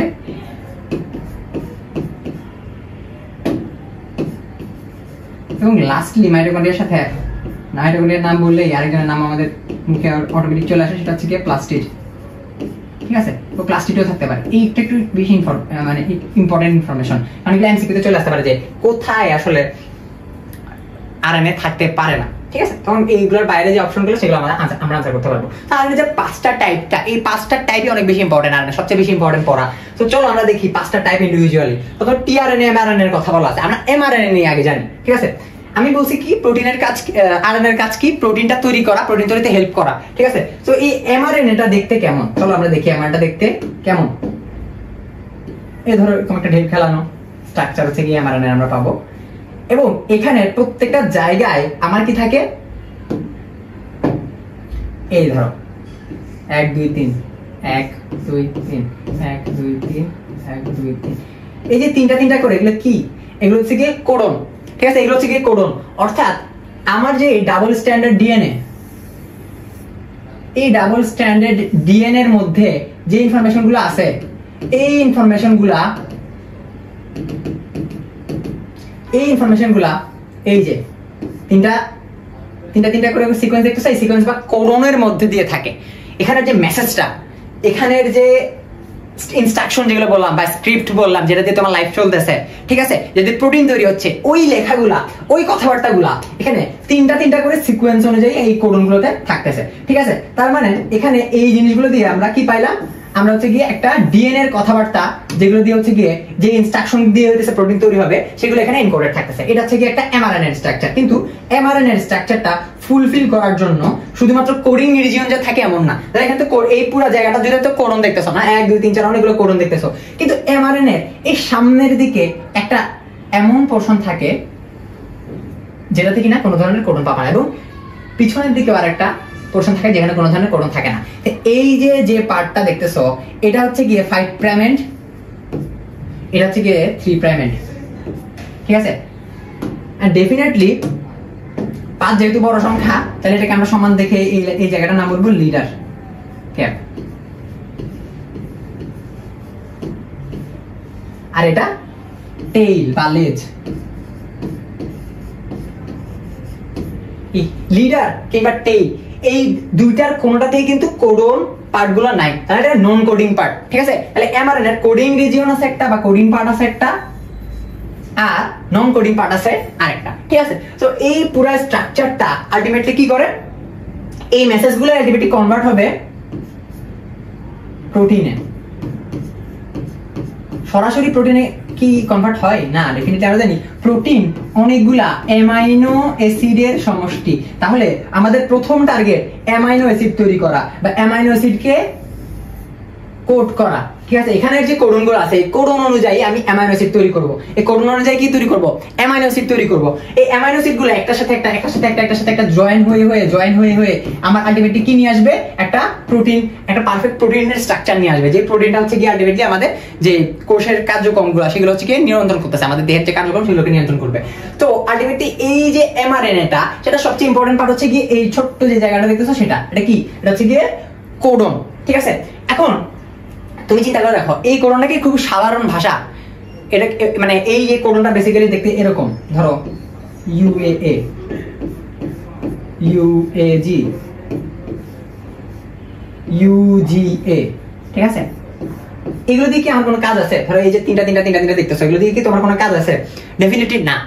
আমি বলছিলাম আমাদের ভাষা কি, আমাদের বায়োলজিক্যাল ল্যাঙ্গুয়েজ কি, আমাদের বায়োলজিক্যাল ল্যাঙ্গুয়েজ অ্যামাইনো অ্যাসিড বা প্রোটিন, ঠিক আছে? তো এগুলোকে প্রোটিনে কনভার্ট করতে হবে। সো এই যে কোডগুলা, এই কোডগুলোর জন্য আমাদের প্রত্যেকটা কোডের জন্য একটা করে অ্যামাইনো অ্যাসিড আছে। কি আছে? অ্যামাইনো অ্যাসিড আছে। কি আছে? অ্যামাইনো অ্যাসিড আছে। কিন্তু আমাদের কোডন সংখ্যা হচ্ছে কি 64টা। এরকম যে তিনটা পাবা, এই ধরনের সিকোয়েন্স তুমি কয়টা পাবা জানো? এরকম সিকোয়েন্স পাবা হচ্ছে কি 64টা। কয়টা? 64টা। তাহলে কি 64টা অ্যামাইনো অ্যাসিড আছে আমাদের? ডেফিনেটলি না। আমরা যখন থার্ড চ্যাপ্টারটা পড়বো তখন থার্ড চ্যাপ্টারে দেখবো হচ্ছে কি আমাদের অ্যামাইনো অ্যাসিড কয়টা? 20টা। ঠিক আছে, 20 টাইপসের অ্যামাইনো অ্যাসিড। কয় টাইপসের? 20 টাইপসের অ্যামাইনো অ্যাসিড। তার মানে অ্যামাইনো অ্যাসিড 20টা, কোডন হচ্ছে কি তার জন্য 64টা। ঠিক আছে, কোডন হচ্ছে তার জন্য 64টা। তার মানে অনেকগুলা অ্যামাইনো অ্যাসিড আছে, যার একটা অ্যামাইনো অ্যাসিড এর জন্য আমার কোডন আছে একই রকমের 2-3টা। ঠিক আছে, 4-5টা থাকতে পারে, 6টা পর্যন্ত থাকতে পারে। এগুলো আমরা কখন দেখবো? এগুলো হচ্ছে চ্যাপ্টারের শেষের দিকে, যখন ট্রান্সলেশন শেষ হয়ে যাবে তখন দেখবো। ঠিক আছে, তো আলটিমেটলি আমি যেটা বোঝাইতে চাইতেছি, এই যে কোডন পার্টটা, এটা অনেক বেশি ইম্পর্টেন্ট, কারণ এই কোডন পার্টটাকে ট্রান্সলেট করে আলটিমেটলি অ্যামাইনো অ্যাসিড আমি পাবো। ঠিক আছে, আলটিমেটলি কি পাবো? অ্যামাইনো অ্যাসিড পাবো। এখন এই এমআরএনএ তো আমরা হচ্ছে গিয়ে আঁকলাম। এখন দেখো এমআরএনএ সাথে ইন্টারলিঙ্কড হইতেছে কি? এমআরএনএ এর সাথে ইন্টারলিঙ্ক হচ্ছে কি আমাদের টিআরএনএ। সেটা হচ্ছে কি আমাদের দেখা লাগবে স্ট্রাকচারটা। এমআরএনএ বেসিক্যালি কাজটা কি? এমআরএনএ কাজটা হচ্ছে ও মেসেঞ্জার, একটা মেসেঞ্জার রূপে কাজ করবে। ও ডিএনএ তে যে কোডটা আছে সেই কোডটাকে বহন করে নিয়ে যাবে এবং মানে ওই কোডের যে ভার্সন সেটাকে কোডনে কনভার্ট করবে। 3টা লেটারের যে কোডনটা, এই 3টা লেটারের কোডন হচ্ছে গিয়ে 3টা অ্যালফাবেটের যে কোডনটা সেটাতে কনভার্ট করবে, সেটা কনভার্ট করে নিয়ে যাবে, জাস্ট ক্যারি করে নিয়ে গেল মেসেঞ্জার। কিন্তু এটাকে কনভার্টটা কে করবে সেটা তোমার বোঝা লাগবে। কনভার্ট বা ট্রান্সফার কে করবে? ট্রান্সফার করার জন্য আমাদের যে ডিএনএটা, সরি আরএনএটা, সেটার নাম কি? টিআরএনএ বা ট্রান্সফার আরএনএ।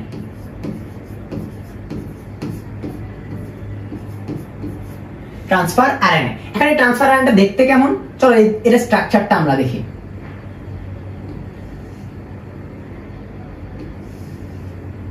এটা কিন্তু আসে, চিত্রটা কিন্তু আসে। ঠিক আছে, আচ্ছা একটু বড় করে বা ক্লিয়ার করে রাখি।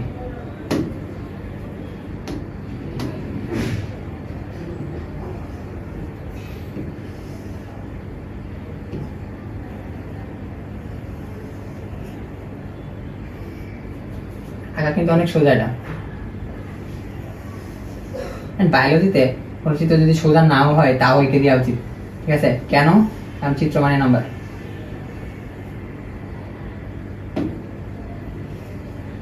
চিত্রগুলো তোমার খুব বেশি ভালো হইতে হবে এমন না, জাস্ট একটু যদি স্ট্রাকচার বোঝা যায় তাহলে কিন্তু হবে। কারণ এগুলো কিন্তু আমাদের ছোটবেলার ড্রয়িং না। ঠিক আছে, এগুলো হচ্ছে জাস্ট বায়োলজিক্যাল স্ট্রাকচারটা বুঝাইতে পারলে হবে। ঠিক আছে, আচ্ছা একটা জিনিস দেখো, এখানে আমরা বেশ কিছু বাহু দেখতে পারতেছি। দেখো এখানে একটা বাহু, এখানে একটা বাহু, এখানে একটা বাহু। তো আমার ডেফিনেটলি বাহু সংখ্যাটা জানা লাগবে। তার আগে আমরা দেখি এন্ড কয়টা? 2টা end, 3 prime end 5 prime end. ঠিক আছে, ডিএনএ তে যেরকম দেখছি, কিন্তু ডিএনএ এর ক্ষেত্রে আমরা দেখছি ডাবল স্ট্র্যান্ড, 2টা স্ট্র্যান্ড ছিল, এখানে একটা স্ট্র্যান্ড, বাট এই যে ঘুরে এসে এখানে গিয়ে শেষ হলো, তাহলে 3 প্রাইম 5 প্রাইম পাইছি আমরা। এখন এখানে আমার বাহুর সংখ্যা হচ্ছে গিয়ে 5টা। কয়টা? বাহুর সংখ্যা 5টা এবং ফাঁসের সংখ্যা 4টা।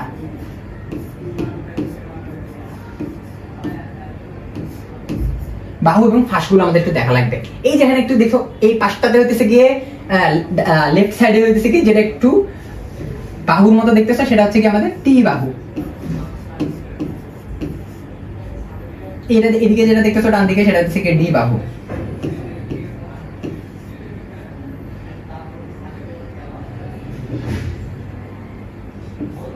নিচের যে পোর্শনটা দেখতেছো, এই 3টা পার্টের যে কোডনটা, সেটা কি একটু আমরা দেখছি না? তো সেটার নাম কি ছিল? কোডন ছিল। আর এই যে পার্টটা, এটা যেহেতু ওই কোডনেরই ট্রান্সলেশন করবে, সেজন্য এটার নাম হচ্ছে এন্টিকোডন। এবং এই বাহুটার নাম হবে এন্টিকোডন বাহু, যেটা সবচেয়ে ইম্পর্টেন্ট বাহু এখানে।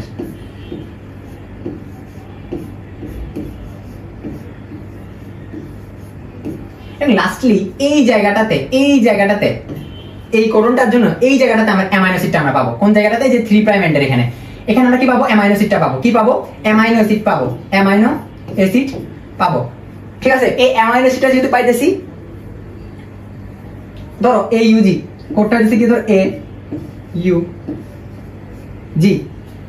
AUG, এটা ধরো কোড। ঠিক আছে, এই কোড অনুযায়ী অ্যামাইনো অ্যাসিড তৈরি হবে কি আমাদের সবচেয়ে জনপ্রিয় মেথিওনিন। ঠিক আছে, এই মেথিওনিন এখানে চলে আসবে। ঠিক আছে, এই যে ট্রান্সফার, আমাদের এই যে ট্রান্সফারের ব্যাপার বলতেছি, ট্রান্সফারটা করা হয়ে গেল। সো ট্রান্সফারটা কি দিয়ে করলাম, টিআরএনএ দিয়ে করলাম। কিভাবে হইলো, এখানে যে কোডন পার্ট এবং অ্যান্টিকোডন পার্ট দুইটা একসাথে যখন লাগবে তখন উপরে আমার অ্যামাইনো অ্যাসিডটা চলে আসবে। ঠিক আছে, ধরো ওই যেখানে অ্যামাইনো অ্যাসিড থাকবে না কেন সে এই জায়গাতে চলে আসবে, এবং যেহেতু অ্যামাইনো অ্যাসিড চলে আসবে এরপরের যে কোডন, ধরো এইউজির পরে ইউএজি আসলো বা ইউজি আসলো, ওটার যে অ্যামাইনো অ্যাসিডটা ওই অ্যামাইনো অ্যাসিডটা এরপর আসবে, আস্তে আস্তে একটার সাথে একটা অ্যামাইনো অ্যাসিড যুক্ত হতে থাকবে, একটার সাথে একটা অ্যামাইনো অ্যাসিড যুক্ত হতে থাকবে। এভাবে আমরা আসলে ট্রান্সলেশন করব, ট্রান্সলেশনের মাধ্যমে প্রোটিন আমরা পাবো। একদম আরো ট্রান্সলেশনের ডিটেইলস আছে। আর আলটিমেটলি এখানে বুঝে নাও যে আমার এই এখানের যে বাহুগুলো সেগুলোর কাজ কি। অ্যান্টিকোডন বাহু আছে, এটা হচ্ছে অ্যামাইনো অ্যাসিড বাহু, এটা হচ্ছে টি বাহু, ডি বাহু, এবং লাস্টে এখানে একটা অতিরিক্ত জিনিস দেখতে পাচ্ছ, এর নাম হচ্ছে গিয়ে অতিরিক্ত বাহু। ঠিক আছে, এর নাম কি, অতিরিক্ত বাহু।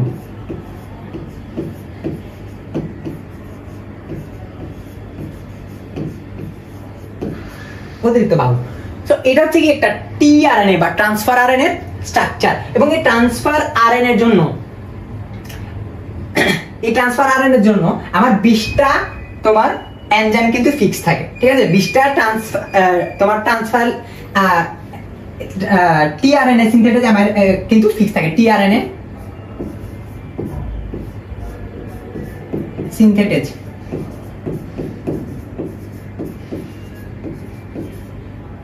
কয়টা আছে, 20টা আছে। ঠিক আছে, এই 20টা টিআরএনএ সিনথেটেজ কি করবে, আলটিমেটলি আমার যে কোডন পার্ট থেকে অ্যামাইনো অ্যাসিড গুলো নিয়ে আসবে। ঠিক আছে, তো এটা কাজ করে টিআরএনএ সিনথেটেজ 20টা অ্যাক্সেস আছে, কারণ যেহেতু আমাদের 20টা অ্যামাইনো অ্যাসিড আছে, এর চেয়ে বেশি আমাদের অ্যামাইনো অ্যাসিড লাগবে।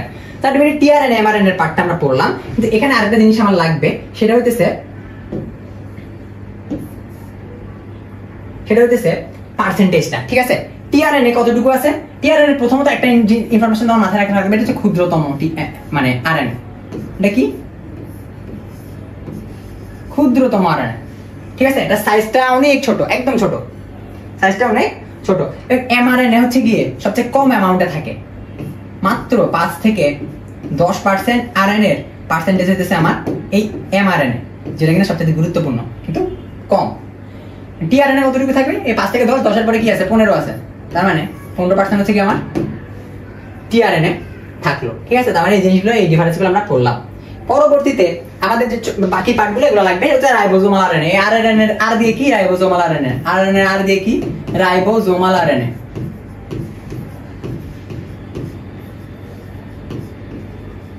আচ্ছা, রাইবোজোমের কাজ কি, কোষের অঙ্গাণু প্রত্যেকটা খবরে গেছে তোমাদের, তো ডেফিনেটলি রাইবোজোমের কাজ বললে প্রথমে চলে আসে প্রোটিন তৈরি করা। ঠিক আছে, আমরা অনেক বেশি প্রোটিন সংশ্লেষণের সাথে যুক্ত। ঠিক আছে, অনেক বেশি প্রোটিন সংশ্লেষণের সাথে যুক্ত, কিংবা আরো যে বলে রাইবোজোম তৈরিতে অনেক বেশি ভূমিকা রাখে এই টিআরএনএটা কি, আরআরএনএটা, এবং এটার পার্সেন্টেজ সবচেয়ে বেশি। আর দিয়ে আরএনএ, আর দিয়ে আরআরএনএ, এবং এটার পার্সেন্টেজ হচ্ছে কি তোমার 80 থেকে 90 ভাগ। 80 থেকে 90%। কত পার্সেন্ট, 80 থেকে 90%। 80 থেকে 90%। আচ্ছা, আমরা আরএনএ এর কাজ পড়ার সময় কোনোভাবে কি বলছি এটা বংশগতির যে বস্তুগুলো সেগুলোকে স্থানান্তর করে বা বহন করে নিয়ে যায়, বংশগতির বাহক বলি নাই। কিন্তু তুমি একটা জিনিস চিন্তা করে দেখো, যার ডিএনএ নাই, এই যে আমরা বংশগতির বাহক বলতেছি বারবার ডিএনএ কে, যার ডিএনএ নাই, ধরো একটা ব্যাকটেরিয়া, ধরো একটা ভাইরাস, তার কি, ধরো ভাইরাসের ডিএনএ নাই, এরকম তো অনেক আছে। টিএমভি ভাইরাসের কথা আমরা বলতে পারি, ধরো টিএমভি ভাইরাসের কি নাই, ডিএনএ নাই, তার আছে কি, তার আছে হচ্ছে কি আরএনএ, তার আছে কি আরএনএ। আর তার যদি আরএনএ আছে, আরএনএ কাজ কি, প্রোটিন তৈরি করা, তাহলে তার প্রথম কাজ হচ্ছে প্রোটিন তৈরি করবে সে।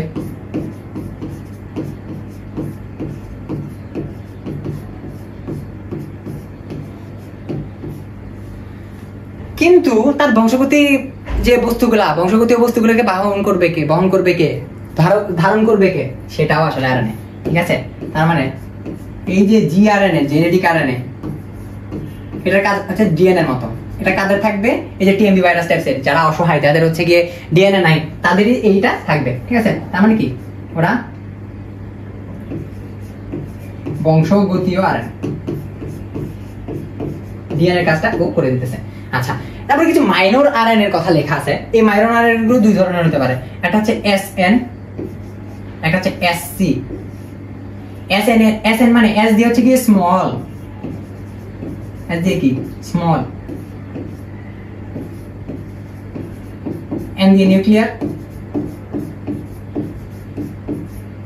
এন্ড সি দিয়ে সাইটোপ্লাজমিক।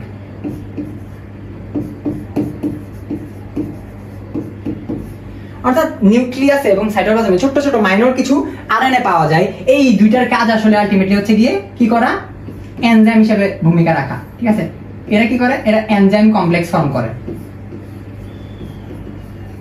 প্রুফ রিডিং এ অনেক বেশি ভূমিকা রাখে। ঠিক আছে, এদের কাজ হচ্ছে গিয়ে এনজাইমের মতো কাজ করা। আলটিমেটলি আরএনএ যে টাইপ টেলা, আরএনএ টাইপগুলো থেকে আমরা পড়ে ফেললাম। ঠিক আছে, তাহলে এখন প্রথম থেকে আমরা যদি একটু সামারি দিই ডিএনএ এবং আরএনএ, সেই সামারিটা দিতে গেলে আমাদের পার্থক্যের খেলায় চলে যেতে হবে। ঠিক আছে, ডিএনএ এবং আরএনএ যে পার্থক্যটা সেটা যদি আমরা ক্লিয়ারলি পড়তে পারি, সেটা যদি ক্লিয়ারলি বুঝতে পারি, তাহলে আমাদের এই চ্যাপ্টারের অন্যতম ক্লিয়ার কনসেপ্টটা আমাদের থেকে যাবে। তাহলে প্রথম যে কনসেপ্টটা আমরা পড়বো সেটা হচ্ছে কি কাজ। ডিএনএর কাজ কি? বংশগতির ধারক এবং বাহক। ঠিক আছে, বংশগতীয় বস্তুর ধারক এবং বাহক।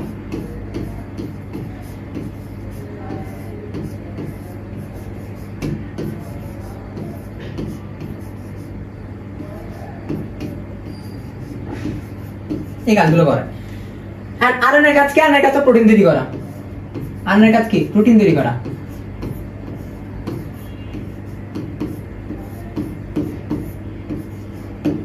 আচ্ছা, এটা গেল কাজ আমরা পাইছি। এখন কে কোত্থেকে আসতেছে, কে কোত্থেকে আসতেছে? একটা ডিএনএ কোত্থেকে আসে? একটা ডিএনএ আর একটা ডিএনএ থেকে আসে। একটা ডিএনএ কোত্থেকে আসে? একটা ডিএনএ আর একটা ডিএনএ থেকে আসে। এই প্রসেসটার নাম হচ্ছে রেপ্লিকেশন, যেটা আমরা একটু পরে পড়বো।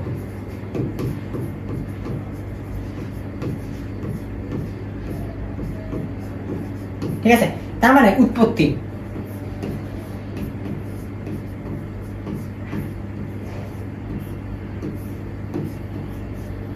উৎপত্তি হচ্ছে ডিএনএ। আর ওর উৎপত্তি কি একটু ভেবে বলো তো? আরএনএ কোথা থেকে আসে? আরএনএ কিন্তু ডিএনএ থেকে আসতে পারে। এই ডিএনএ থেকে যে আরএনএ তৈরির প্রক্রিয়া, ডিএনএ থেকে যে আরএনএ তৈরির প্রক্রিয়া, এই ডিএনএ থেকে আরএনএ তৈরির প্রক্রিয়ার নাম কি? ট্রান্সক্রিপশন, যেটা আমরা পরে পাবো। ঠিক আছে, এর উৎপত্তি ডিফারেন্সটা আমরা একটু পাইলাম। তাহলে অবস্থান,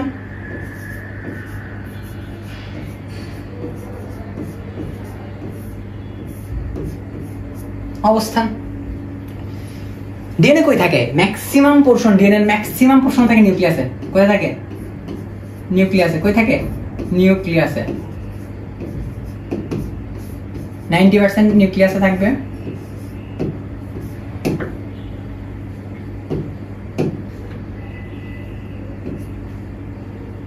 সাইটোপ্লাজমে থাকতে পারে।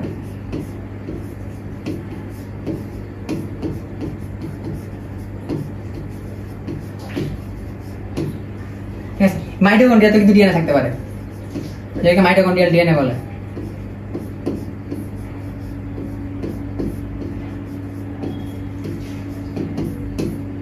আরএনএ কোথায় থাকে আমরা একটু আগে পড়ে আসছি। ঠিক আছে, আচ্ছা, অবস্থান করলাম, উৎপত্তি করলাম, কাজ করলাম। টাইপ, ডিএনএ কোনো টাইপ পাইছো? ডিএনএ কোনো টাইপ নাই। আর এখানে আরএনএ হচ্ছে কি আমাদের 5 প্রকার। আরএনএ কয় প্রকার? আরএনএ 5 প্রকার। ডিএনএ এরকম কোনো টাইপ নাই। ঠিক আছে, ডিএনএ স্ট্র্যান্ড কয়টা? ডিএনএ স্ট্র্যান্ড কয়টা?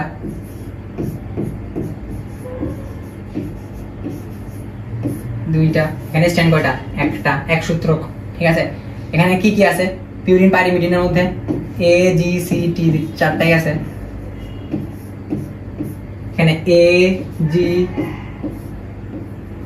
সি ইউ আছে। ঠিক আছে, তারপরে ম্যাক্সিমাম ডিফারেন্স কিন্তু আমরা জানি, অলরেডি জানি। ঠিক আছে, তো এই ডিফারেন্স গুলো বারবার আমরা পড়তেছি ডিএনএ এবং আরএনএ এর ক্ষেত্রে। এন্ড এই জিনিসটা হচ্ছে তোমার খতে বা গতেও চলে আসতে পারে, মাঝে মাঝে গতেও দিয়ে দেয়। ঠিক আছে, তো এই ডিফারেন্স গুলো অনেক বেশি কাজে লাগে। আচ্ছা, এন্ড ডিএনএ এর পার্থক্য, আরএনএ এর পার্থক্য তো আমরা পড়লাম। এখন তুমি চিন্তা করে দেখো, আমরা বলতেছি যে ডিএনএ থেকে আরএনএ হয়ে যাইতেছে, আবার আরএনএ থেকে একটু পরে প্রোটিন হয়ে যাবে। তো এটা একটা ধারাবাহিক কার্যক্রম, ঠিক না? এটা তোমার সেলে যে হচ্ছে তুমি জানো না। এই পুরো প্রক্রিয়াটার আসলে একটা নাম আছে, ঠিক আছে, যেটাকে আমরা বলি সেন্ট্রাল ডগমা। কি বলতেছি? Central dogma. কি বলতেছি? Central dogma. ডগমা এটা হচ্ছে আমাদের যে জেনেটিক বস্তুটা বা বংশগতীয় বস্তুটা, জেনেটিক বস্তু বা বংশগতীয় বস্তু, সেটা ডিএনএ তে থাকে। এই ডিএনএ যে থাকতেছে, ডিএনএ থেকে গেলে আমার কোনো লাভ নাই। আলটিমেটলি ডিএনএ থেকে থাকে এই যে কোডটাকে আরএনএ তে কনভার্ট করা লাগবে। আর স্পেসিফিক ভাবে বললে কোন আরএনএ? এমআরএনএ। কোন আরএনএ? এমআরএনএ। ঠিক আছে, এই এমআরএনএ এর মধ্যে আমার কোডন পার্ট, যে কোডন রিজিয়নটা আছে মাঝখানে যে আমরা দেখাইছিলাম, এই যে ধরো এরকম এখানে যে কোডন রিজিয়ন, এই যে কোডন রিজিয়ন, এই কোডন রিজিয়ন থেকে কি লাগবে? কোডন রিজিয়নে জিন যেটা, এই জিনটা এখানে অবস্থান করে। তো এই জিন যেটা, জিনটাই আলটিমেটলি বংশগতীয় বস্তু, ঠিক আছে? এই জিনটাই দায়ী তোমার চুলের কালার তোমার বাবা মায়ের মতো, এটার জন্য চোখের কালার তোমার বাবা মায়ের মতো, কিংবা ধরো তোমার দেখতে তোমার বাবা মায়ের মতো, এই সব কিছুতে জিন দায়ী। এই জিনটা থাকতেছে কোন জায়গায়? তাহলে এখানে এমআরএনএ তে থাকতেছে, আর স্পেসিফিক্যালি ডিএনএ তেও বলতে পারি আমরা, ঠিক আছে? একটা স্পেসিফিক রিজিয়নে জিনটা থাকে, এই জিনটা আলটিমেটলি কনভার্ট হবে প্রোটিনে। তাহলে আমার মেইন উদ্দেশ্য, আমি যে প্রথমে বলছিলাম প্রোটিনের দিকে যাওয়া, একদম প্রোটিনের দিকে যাইতেছে, আলটিমেটলি সেটা ট্রুথ কিনা, ঠিক আছে? এটা আলটিমেট ট্রুথ, ঠিক আছে? আলটিমেটলি আমি প্রোটিনের দিকে যাচ্ছি এবং প্রোটিন আমার তৈরি করা লাগবে। এবং এই যে ফ্লোটা বা ধারাবাহিকতা, এই ফ্লোটার নাম হচ্ছে সেন্ট্রাল ডগমা। এই সেন্ট্রাল ডগমার প্রথম যে পার্টটা আমার ডিএনএ থেকে ডিএনএ তৈরি করা, এটার নাম কি? এটা হচ্ছে রেপ্লিকেশন। এবং আলটিমেটলি পর ট্রান্সলেশন আমরা পাবো, বাট প্রথম যে পার্টটা সেটা করবো আমরা ডিএনএ রেপ্লিকেশন। সবার আগে ডিএনএ রেপ্লিকেশন জিনিসটাকে একটু জানা লাগবে আমার, ঠিক আছে? ডিএনএ রেপ্লিকেশন জিনিসটা কি? ডিএনএ রেপ্লিকেশন হচ্ছে একটা ডিএনএ থেকে আরেকটা ডিএনএ কপি হয়ে গেল, এটা হচ্ছে গিয়ে ডিএনএ রেপ্লিকেশন। এখন এটা কেন লাগবে তুমি খেয়াল করে দেখো, এটা কেন লাগবে? আমরা জানি আমাদের কোষগুলা দুই ধরনের, আইদার দেহ কোষ নয়তো জনন কোষ, দেহ কোষ নয়তো জনন কোষ। দেহ কোষ তোমার দেহেই আছে, সেম যে কোনো লক্ষ লক্ষ বিলিয়ন ট্রিলিয়ন কোষগুলা যে তোমার দেহে আছে সেটা হচ্ছে দেহ কোষ। আর জনন কোষ কি? অন্য একটা প্রজন্ম তৈরির জন্য, বা হচ্ছে কি বাবা মা থেকে সন্তান তৈরির জন্য যেই কোষগুলা লাগবে সেটা হচ্ছে কি জনন কোষ, ঠিক আছে? এখন এই যে কোষগুলা, এই কোষগুলার মেইন পার্টটা কি? এই কোষগুলোর একটা একটা কোয়ালিটি, ক্যারেক্টার, বৈশিষ্ট্য, এই পুরো বৈশিষ্ট্য ডিপেন্ড করতেছে কার উপর? ডিএনএটার উপর। কিংবা যার ক্ষেত্রে আরএনএ তার ক্ষেত্রে তো আরএনএ, যার ক্ষেত্রে আরএনএ তার ক্ষেত্রে আরএনএ, বাট ডিএনএটাই ম্যাক্সিমাম নিয়ে আমরা বলবো, ঠিক আছে? তো ভাইরাস ব্যাকটেরিয়ার কথা বাদ দিয়ে আমাদের মানুষের কথা যদি চিন্তা করি, ডেফিনেটলি ডিএনএ। তো এই ডিএনএ যেটা আছে, ধরো একটা কোষ থেকে একটা কোষ তৈরি হয়ে গেল, তো এই কোষটা যে তৈরি হয়েছে সেখানে ডিএনএ থাকা লাগবে না? অবশ্যই থাকা লাগবে। বলো তোমার দেহের মধ্যে যে সবগুলো কোষ আছে, একটা সেই কোষগুলো থেকে যে আরো কোটি কোটি কোষ তৈরি হতেছে, তাদের মধ্যে ডিএনএ লাগবে না? লাগবে। এই যে জনন কোষ সৃষ্টি হচ্ছে, একটা সন্তান তৈরি হচ্ছে, তার কোষ তৈরির জন্য কি লাগবে না? ডিএনএ ডেফিনেটলি লাগবে। তো এই ডিএনএ যে লাগবে, এই ডিএনএটা আসবে কোথা থেকে? আরেকটা ডিএনএ থেকে আসবে, প্রি এক্সিস্টিং একটা ডিএনএ থেকে আসবে, আসমান থেকে তো আসতে পারবে না, আরেকটা ডিএনএ থেকে আসবে। এবং এই আমরা জানি একটা কোষ থেকে একটা কোষ তৈরি হয়, এবং একটা ডিএনএ থেকে আরেকটা ডিএনএ তৈরি হবে এভাবেই। তো এই যে ফ্লোটা, এটা হচ্ছে কি আমার রেপ্লিকেশন। এবং এই রেপ্লিকেশনটা কেন লাগতেছে সেটা আমরা এক্সপ্লেন করলাম। আমার যে প্রত্যেকটা কোষ বিভাজিত হচ্ছে, প্রত্যেকটা কোষের সমানভাবে আমার জেনেটিক বস্তুগুলা ডিস্ট্রিবিউট হওয়া লাগবে বা বন্টন হওয়া লাগবে, জেনেটিক বস্তুটা ডিস্ট্রিবিউট হওয়া লাগবে, যেটা হচ্ছে কি আমার ডিএনএ। সো এই যে প্রক্রিয়াটা, এটা কখন হয়?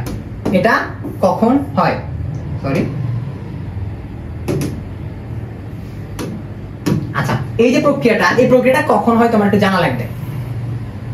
এটা কি কোষ বিভাজনের সময় হবে? কারণ যেহেতু বললাম বিভাজিত হইতেছে, ডিএনএটাই আবার ডিএনএ হয়ে যেতেছে, কোষ বিভাজনের সময় হবে? ডেফিনেটলি না। কোষ বিভাজনের সময় কোষ বিভাজনের কাজ কারবার চলবে, কিন্তু এইটা হবে ইন্টারফেজ দশায়। কোন দশা? ইন্টারফেজ দশা। কোন দশা? ইন্টারফেজ দশা। ইন্টারফেজ দশায় আমরা জানি যে হচ্ছে গিয়ে আমাদের তিনটা ধাপ আছে। একটা হচ্ছে গিয়ে G1 ফেজ, এটা হচ্ছে গিয়ে G2 ফেজ, এটা হচ্ছে গিয়ে S ফেজ। এই S ফেজে আমার ডিএনএ রেপ্লিকেশনটা কমপ্লিট হয়ে যায়। S ফেজে ডিএনএ রেপ্লিকেশনটা কমপ্লিট হয়ে যায়। তার মানে একটা কোষ বিভাজন শুরুর আগে কিন্তু আমার ডিএনএটা কিন্তু ডাবল হয়ে যাচ্ছে, ডিএনএটা রেপ্লিকেটেড হয়ে গেছে। এটা কিন্তু ইম্পর্টেন্ট, ঠিক আছে? আমার যে দুইটা কোষ তৈরি হবে বা যে চারটা কোষ তৈরি হবে, তাদের জন্য যে ডিএনএ দরকার সেটা কিন্তু তৈরি হয়ে যায়, ঠিক আছে? সেটা কিন্তু তৈরি হয়ে যায়। তাহলে রেপ্লিকেশন শুরু হইতেছে ইন্টারফেজে, তৈরি হয়ে যাচ্ছে ইন্টারফেজে, রেপ্লিকেশন হয়ে যাচ্ছে ইন্টারফেজে। এখন এখানে আমি লিখছি পদ্ধতির ব্যাপার। এটা কোন পদ্ধতিতে হবে? একটা ডিএনএ থেকে যে ডিএনএ তৈরি হবে নতুন, এই ডিএনএ পদ্ধতিটা কেমন হবে? বিজ্ঞানীরা অনেক বেশি গবেষণা করছে। তারা দেখো, একটা কনসেপ্ট বা থিওরি যখন আসে, প্রথমে ওটা কিন্তু মানে কি হয় না, একদম অ্যাকুরেট হয় না। আমরা লাইফে চিন্তা করি অনেক কিছুই প্রথমবার করতেছি, অনেক পড়াই প্রথমবার পড়তেছি, আমরা চিন্তা করি এটা তো আমার দিয়ে হচ্ছে না, তখন আমরা ডিপ্রেসড হয়ে যাই যে আসলে আসলে আমাকে দিয়ে হচ্ছে না, তার মানে এটা আমার ব্যর্থতা। আসলে দিন শেষে জিনিসটাকে সত্যি আমরা যে সায়েন্টিস্টদের কথা, অনেক সায়েন্টিস্টদেরকে অনেক বেশি গ্লোরিফাই করি, সায়েন্টিস্টদের মধ্যেই কিন্তু অনেক কনসেপ্টের ভুল ছিল।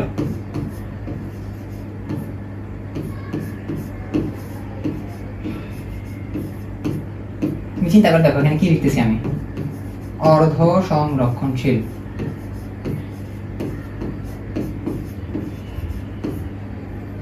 বিচ্ছুরণশীল।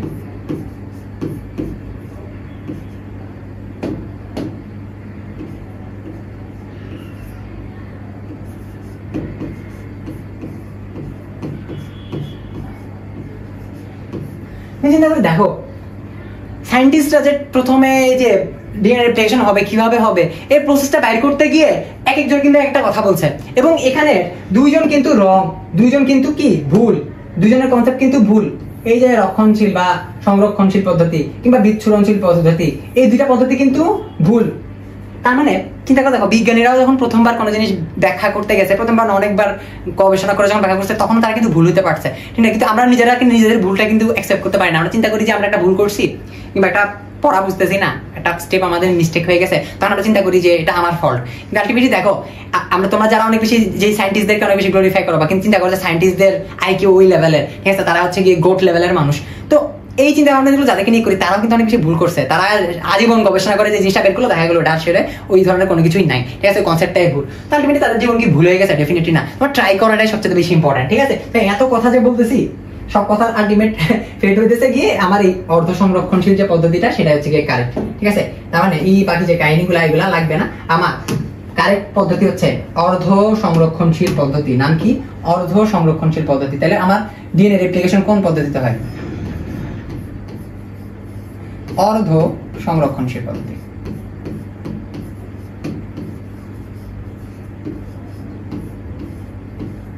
অর্ধ সংরক্ষণশীল পদ্ধতি, ঠিক আছে? মানে অর্ধ সংরক্ষণশীল পদ্ধতিতে যে ডিএনএ রেপ্লিকেশনটা হইতেছে, এটার মানেটা কি? এটার মানেটা হচ্ছে ধরো লেটস সে এটা হচ্ছে কি একটা ডিএনএ, ঠিক আছে? এটা হচ্ছে কি ডিএনএ, ঠিক আছে? এখন আমি এখান থেকে নতুন দুইটা ডিএনএ তৈরি করব। কয়টা ডিএনএ তৈরি করব? নতুন দুইটা ডিএনএ তৈরি করব। আমি যে নতুন ডিএনএ তৈরি করব, একটা পোর্শন হবে এখানকার, ধরো এটাকে একটা ইলংগেট করি, এই ধরো এখানে গেল ওটা, ঠিক আছে?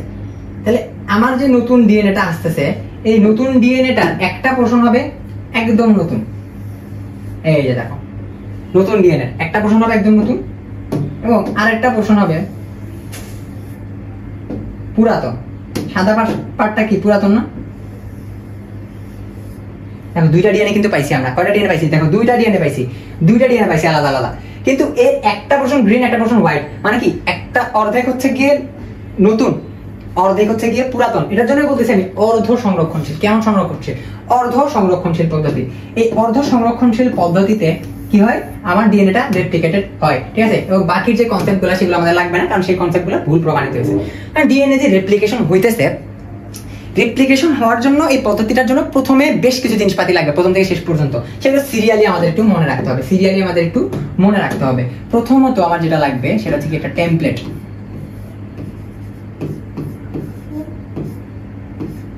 বা বাংলায় বললে ছাঁচ। ছাঁচ, ঠিক আছে? দ্বিতীয়ত আমার যেটা লাগবে সেটা হচ্ছে গিয়ে অনেকগুলো নিউক্লিওটাইড, এটিপি, জিটিপি, তারপর কি আছে বলো, সিটিপি,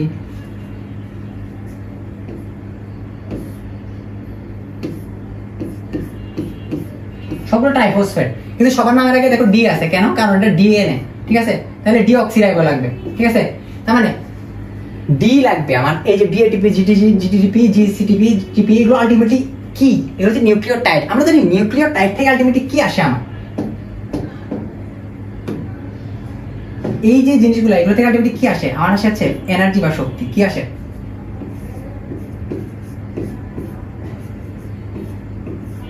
শক্তি। এই শক্তিটা আমরা পাচ্ছি এখান থেকে, কিন্তু এগুলো আলটিমেটলি আমাদের লাগবে, ঠিক আছে? বন্ধন তৈরি করার জন্য লাগবে, ডেফিনেটলি শক্তিও লাগবে, আমাদের যে নিউক্লিওটাইড গুলো সেগুলোও লাগবে। আমরা দেখতে পাবো রেপ্লিকেশন হচ্ছে ভাঙা গড়ার খেলা, কখনো বন্ধন ভাঙবে, কখনো নতুন বন্ধন তৈরি হবে। এই ভাঙা গড়ার খেলায় শক্তি অনেক বেশি লাগতেছে, নিউক্লিওটাইড অনেক বেশি লাগতেছে। একটা পুরো টেমপ্লেট, এই যে এটা একটু আগে আমরা দেখলাম, এই যে একটা ডিএনএ, এই ডিএনএ থেকে আলটিমেটলি কি তৈরি হচ্ছিল? একটা ডিএনএ থেকে হচ্ছে গিয়ে আমি আরো দুটো ডিএনএ পাইতেছিলাম। এটা আছে একটা টেমপ্লেট। এই টেমপ্লেটটা দেন হচ্ছে গিয়ে আমার নিউক্লিওটাইড গুলো, শক্তি, এগুলো হচ্ছে কি আমার লাগবে। সবচাইতে ইম্পর্টেন্ট হচ্ছে আমার কি লাগবে? এনজাইম লাগবে। কি লাগবে? এনজাইম লাগবে। এই এনজাইম গুলা আসলে এক একটার কাজ এক এক রকম, এবং দিন শেষে এই এনজাইম গুলোকে একসাথে আমরা ডাকি রেপ্লিকেশন কমপ্লেক্স।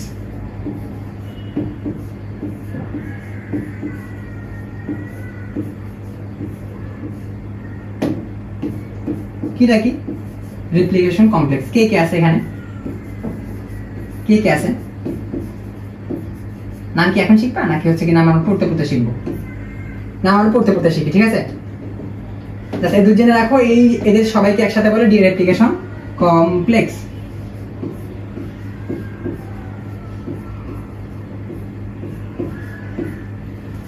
তার মানে এই জিনিসগুলো একটা ডিএনএ রেপ্লিকেশন প্রসেসের জন্য মাস্ট, ঠিক আছে? তাহলে আমরা রেপ্লিকেশন জিনিসটা শুরু করি। এখন বইয়ে যেভাবে রেপ্লিকেশন দেয়া আছে আলটিমেটলি এভাবে যখন পড়বা, বারবার পড়লেও আসলে মাথায় ঘুরে যায়, ঠিক আছে? কারণ আমি বললাম ভিজুয়ালাইজেশনের ব্যাপারটা সেবার লাগে, ঠিক আছে? একটা জিনিস যদি তুমি ভিজুয়ালাইজ করতে না পারো, তখন দিন শেষে ওই জিনিসটা বুঝলেও ওই জিনিসটা মনে থাকে না। তা আমরা এই পুরো জিনিসটা বুঝার পরে অ্যানিমেশন দিয়ে জিনিসটা দেখার ট্রাই করবো, ঠিক আছে? সো আমরা জাম্প করি। প্রথমে কি হইতেছে না হইতেছে, ধরো এটা একটা ডিএনএ,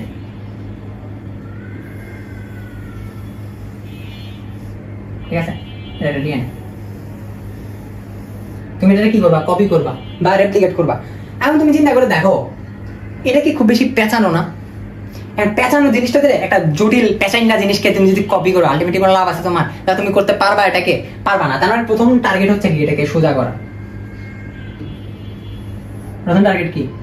সোজা করা, জিনিসটাকে সোজা করা, ঠিক আছে? আর ধরো প্রথমে আমরা সোজা করে ফেললাম।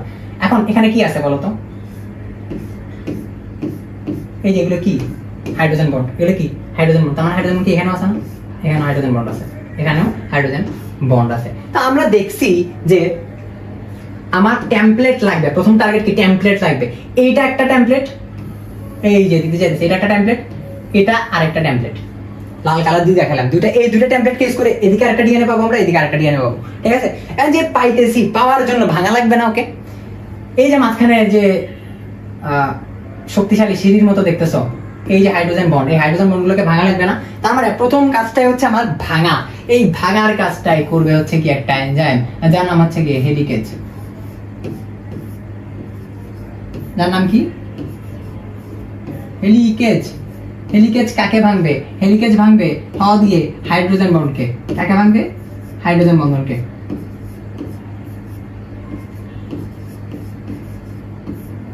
হেলিকেজ যখন হাইড্রোজেন বন্ধন ভেঙে দিল, হাইড্রোজেন বন্ধন ভেঙে দেওয়ার পরে আলটিমেটলি দেখতে এটা কেমন লাগে চলো আমরা দেখি। দেখতে এটা হয়ে যাবে এইরকম, ঠিক আছে? ধর এদিক দিয়ে যাইতেছে, এখানে ভাঙতে যাচ্ছি, ধরো ভাঙতে যাচ্ছি।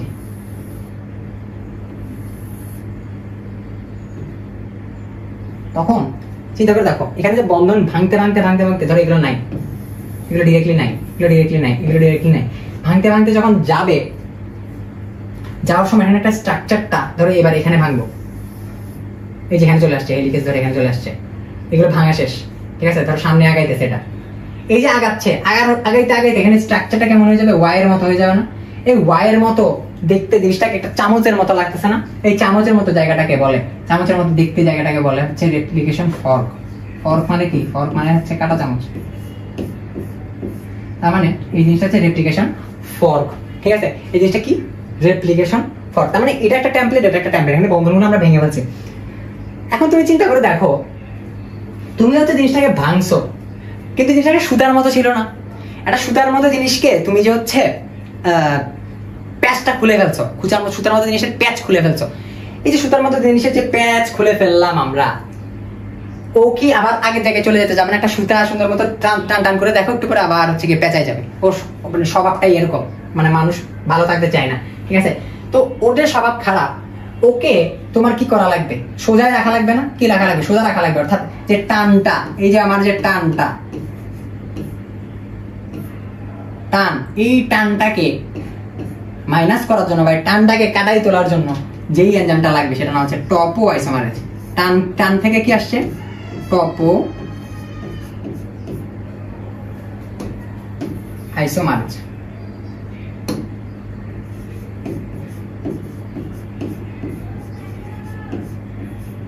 টপো আইসোমারেজ, ঠিক আছে? টপো আইসোমারেজের কাজটা কি? এই যে আমার দ্বিসূত্র ডিএনএ, সেটা যে একটা টান থেকে আবার পুরো মানে একটা সোজা থেকে ব্যাক করে আবার পেঁচানো অবস্থায় চলে যেতে চাই। এই পেঁচানো অবস্থায় চলে যাওয়ার যে টানটা, এই টানটা থেকে রক্ষা করে আমার টপো আইসোমারেজ এনজাইম। কি এনজাইম? Topoisomerase enzyme. এখন তুমি চিন্তা করে দেখো, টপো আইসোমারেজও দিলা, বাট এদের মধ্যে যে বন্ধন, যে বন্ধনটা, সেই বন্ধনটা আগে ছিল হাইড্রোজেন বন্ধন, সেটা তুমি ভেঙে দিছো। বাট তুমি চিন্তা করে দেখো, ও কি সেটা আবার তৈরি করতে চাবে না? বললাম না, মানুষের স্বভাব খারাপ, মানুষ ভালো থাকতে চায় না, টক্সিক রিলেশনে ছিল। কেউ হয়েছে, আরেকজন ফ্রেন্ড এসে বলছে দেখ ছেলেটা ভালো না বা মেয়েটা ভালো না, তখন আলটিমেটলি তারা ব্রেকডাউন করে বন্ধন ভেঙে সামনে আগাচ্ছে। তখন আবার দুদিন পরে মনে হচ্ছে না, I can fix her, I can fix him, এই ধরনের চিন্তা ভাবনা চলে আসছে। তখন এখানে কি আবার বন্ধন তৈরি হওয়ার চান্স আছে কিনা? এখানে কি আবার বন্ধন তৈরি হওয়ার চান্স আছে কিনা? ডেফিনেটলি আছে। এই যে বন্ধন তৈরি হওয়ার চান্স, যেটা এই বন্ধন তৈরি হওয়ার চান্স থেকে আলটিমেটলি এখানে আমার আরো একটা এনজাইম লাগবে যাতে বন্ধন তৈরি হতে না পারে। এই বন্ধন যাতে তৈরি হতে না পারে, এখানে একজনকে স্ট্রিক্ট থাকা লাগে। একজন থেকে বলবে, মানে বারবার যতবারই ব্যাক করতে চাবে ততবারই মাথায় একটা বাড়ি দেবে, ঠিক আছে? বাড়ি দিয়ে বলবে সিঙ্গেল থাক, বাড়ি দিয়ে কি বলবে? সিঙ্গেল থাক। যার নাম হচ্ছে সিঙ্গেল স্ট্র্যান্ড বাইন্ডিং প্রোটিন। কি নাম? Single strand binding protein. তাহলে sometimes all we need is just SSBP, যে আমাদেরকে মাথায় বাড়ি দিয়ে বলবে এরকম থাক, ওইদিকে যাইস না, ব্যাক করিস না, ঠিক আছে? তার মানে সিঙ্গেল স্ট্র্যান্ড বাইন্ডিং প্রোটিন করতেছে এটা কি?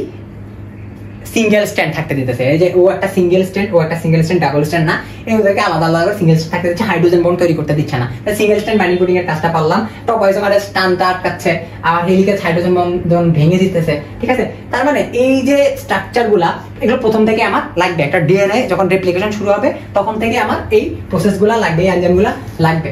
এখন ধরো আমার অ্যাকচুয়াল জায়গায় চলে যায়, ধরো ডিএনএ রেপ্লিকেশন শুরু হয়েছে,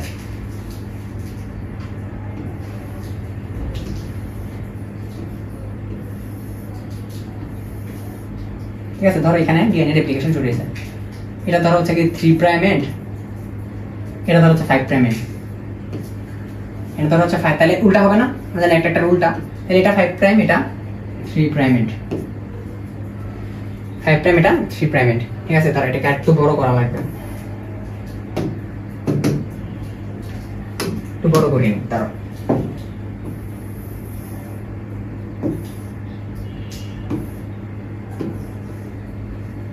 এই যে ধরো এটা হচ্ছে আমাদের ডিএনএ কে আমরা আলাদা করে রাখলাম, এখানে রেপ্লিকেশন শুরু হবে, ঠিক আছে? এখন তুমি চিন্তা করে দেখো, তুমি যে রেপ্লিকেশন শুরু করবা, রেপ্লিকেশনের মানেটা কি? এখানে ধরো হচ্ছে গিয়ে আগে ছিল এ, আর অন্য কালিতে দেখাই, ধরো এখানে ছিল আগে এ, তার ডেফিনেটলি এদিকে আছে টি, এদিকে আছে সি, তাহলে এদিকে কি থাকবে? জি, এদিকে জি থাকলে এদিকে সি থাকবে। এভাবে আগাচ্ছিল না, ঠিক আছে? এভাবে আছে, অলরেডি আছে, বন্ধনটা আমরা ভেঙে দিছি। এখন যখন আমরা আবার তৈরি করবো এটা, মানে এখান থেকে যখন আমরা কি তৈরি করবো, আর একটা স্ট্যান্ড তৈরি করব, তখন এটা কি থাকবে? এটা কমপ্লিমেন্টারি জিনিসগুলো তৈরি হবে। টি থাকলে এ তৈরি হবে, জি থাকলে সি তৈরি হবে, এভাবে এভাবে যাবে। এইভাবে যে যাবে, এভাবে যে যাইতেছে, এই যাওয়া, এই প্রসেসটা মানে নিউক্লিওটাইড, নতুন নিউক্লিওটাইড তৈরি, নতুন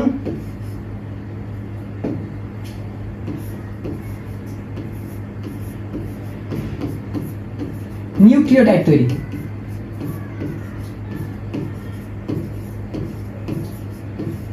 নতুন নিউক্লিওটাইড তৈরি করার যে কাজটা, এটাই সবচেয়ে ইম্পর্টেন্ট না? তুমি খেয়াল করে দেখো, অলরেডি তো আছেই ছাঁচ টেমপ্লেট, এই টেমপ্লেটের উপরে হচ্ছে কি তৈরি করা লাগবে, নতুন এই যে টি এর বদলে এ, জি এর বদলে সি এগুলো তৈরি করতে আছে, এটাই তো সবচেয়ে বেশি ইম্পর্টেন্ট হওয়ার কথা। তো এটা আলটিমেটলি সবচেয়ে বেশি ইম্পর্টেন্ট, এবং এই ইম্পর্টেন্ট এনজাইমটার নাম ডিএনএ দিয়েই শুরু। নাম কি? DNA polymerase. পলিমারেজ স্পেসিফিক ভাবে বলে ডিএনএ পলিমারেজ 3। কত? 3। ডিএনএ পলিমারেজ 1 আছে, 2 আছে, 3 আছে, এবং স্পেসিফিক্যালি 3 এর কাজটা সবচেয়ে ইম্পর্টেন্ট, কারণ ও নতুন নিউক্লিওটাইড তৈরি করতেছে। বাকি দুটোর কাজকে আমরা পরে দেখবো। আলটিমেটলি প্রথম যে টার্গেটটা তোমার মাথায় রাখতে হবে সেটা হচ্ছে কি? সেটা হচ্ছে নতুন নিউক্লিওটাইড তৈরি করতেছে কে? DNA polymerase enzyme. ঠিক আছে, এখন তুমি একটা জিনিস খেয়াল করে দেখো, আমরা যে বই পড়ি, আমরা কি প্রথমে নিজে নিজে পড়তে পারি? তুমি যে চ্যাপ্টারটা পড়তেছো নিজে নিজে খুব বেশি পড়তে পারবা? তুমি রেপ্লিকেশন বুঝতেছো না, প্রথমেই পড়তেছো, জীবনে প্রথমবার পড়তেছো, তুমি কি পড়তে পারবা? একটু ভেবে বলো। নিজে নিজে আমরা প্রথম পড়তে মানে একটা ধাক্কা দেওয়া লাগে, একটু ইনিশিয়েশন লাগে।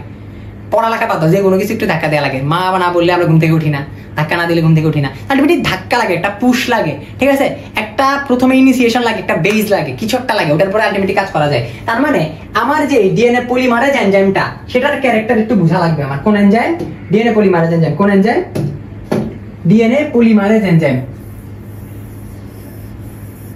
এই ডিএনএ পলিমারেজ এনজাইম শুধুমাত্র এক্সিস্টিং মানে আগে এক্সিস্ট করতেছে এরকম একটা স্ট্র্যান্ডের, এরকম একটা স্ট্রাকচার থেকে নতুন নিউক্লিওটাইড তৈরি করতে পারে। মানে ধরো অলরেডি এখানে হচ্ছে গিয়ে, ধর একটা স্ট্র্যান্ডের অলরেডি তৈরি করা আছে, একটা ধরো টিএসসি ধরো তৈরি করা আছে, এটার পাশে সে কি করবে? কি তৈরি করতে পারবে? DNA polymerase. তখন এখানে কাজ করতে পারবে। ধরো অলরেডি তৈরি করা আছে, অলরেডি এটা তৈরি করা আছে, বেস তৈরি করা আছে, অলরেডি একটা নিউক্লিওটাইড, ধরো একটা নিউক্লিওটাইড চেইন আছে, ওইটার উপরে ডিএনএ পলিমারেজ কাজ করতে পারবে। এবং আরো স্পেসিফিক ভাবে বইয়ে লেখা আছে যে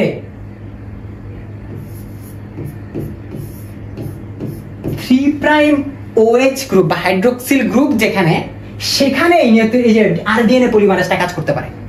তার মানে 3' OH বা 3' OH প্রান্ত কোথায় আছে আমাদের দেখা লাগবে। একটু ভালো করে দেখো, এটা সবচেয়ে ইম্পর্টেন্ট পার্ট। দেখো 3' এন্ড এটা না, 3' এন্ড এটা না, তার মানে 3' এন্ড যখন এটা, 3' এন্ডের OH বা মুক্ত প্রান্ত এখানে থাকবে না, এখানে থাকবে। তার মানে ডিএনএ পলিমারেজ কোথায় কাজ করতে পারবে? এই এন্ডে কাজ করতে পারবে না। তার মানে অলওয়েজ আগের বা টেমপ্লেটের, লাল কালি দিয়ে লিখলে দেখা যায় না, আমরা সাদা কালি দিয়ে লিখি। তাহলে নতুন যে ডিএনএটা তৈরি হচ্ছে, এই নতুন ডিএনএ তৈরির ডিরেকশনটা কি হবে? পূর্বেরটা দেখি আগে আমরা, পুরো টেমপ্লেটের কোন দিকে বলছিলাম কিন্তু 3' OH যা মুক্ত প্রান্ত যেটা, সেটার উপরে কাজ করতে পারে ডিএনএ পলিমারেজ, সেটা ছাড়া কিন্তু কাজ করতে পারে না। তাইলে অলওয়েজ 3' থেকে 5' এর দিকে যাবে নতুন যে নিউক্লিওটাইড চেইন তৈরির প্রক্রিয়াটা, সেটা 3' থেকে এখান থেকে 5' এর দিকে যাবে। তার মানে এখানে তৈরি হয়ে যাবে। এই যে আমার এই যেটা বলতেছি, ধরো এর এগেইনস্টে টি, সি এর এগেইনস্টে যে জি, জি এর এগেইনস্টে যে সি, এই জিনিসটা তৈরি হইতে এখান দিয়ে যাবে। ধরো তৈরি হইতেছে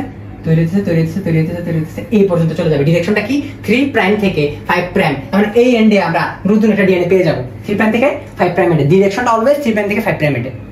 ঠিক আছে, তাহলে ডিরেকশনটা একটু মাথায় রাখতে হবে। 3' থেকে 5' এন্ডে, 3' থেকে 5' এন্ডে। মুছে দিই জিনিসগুলো কেন?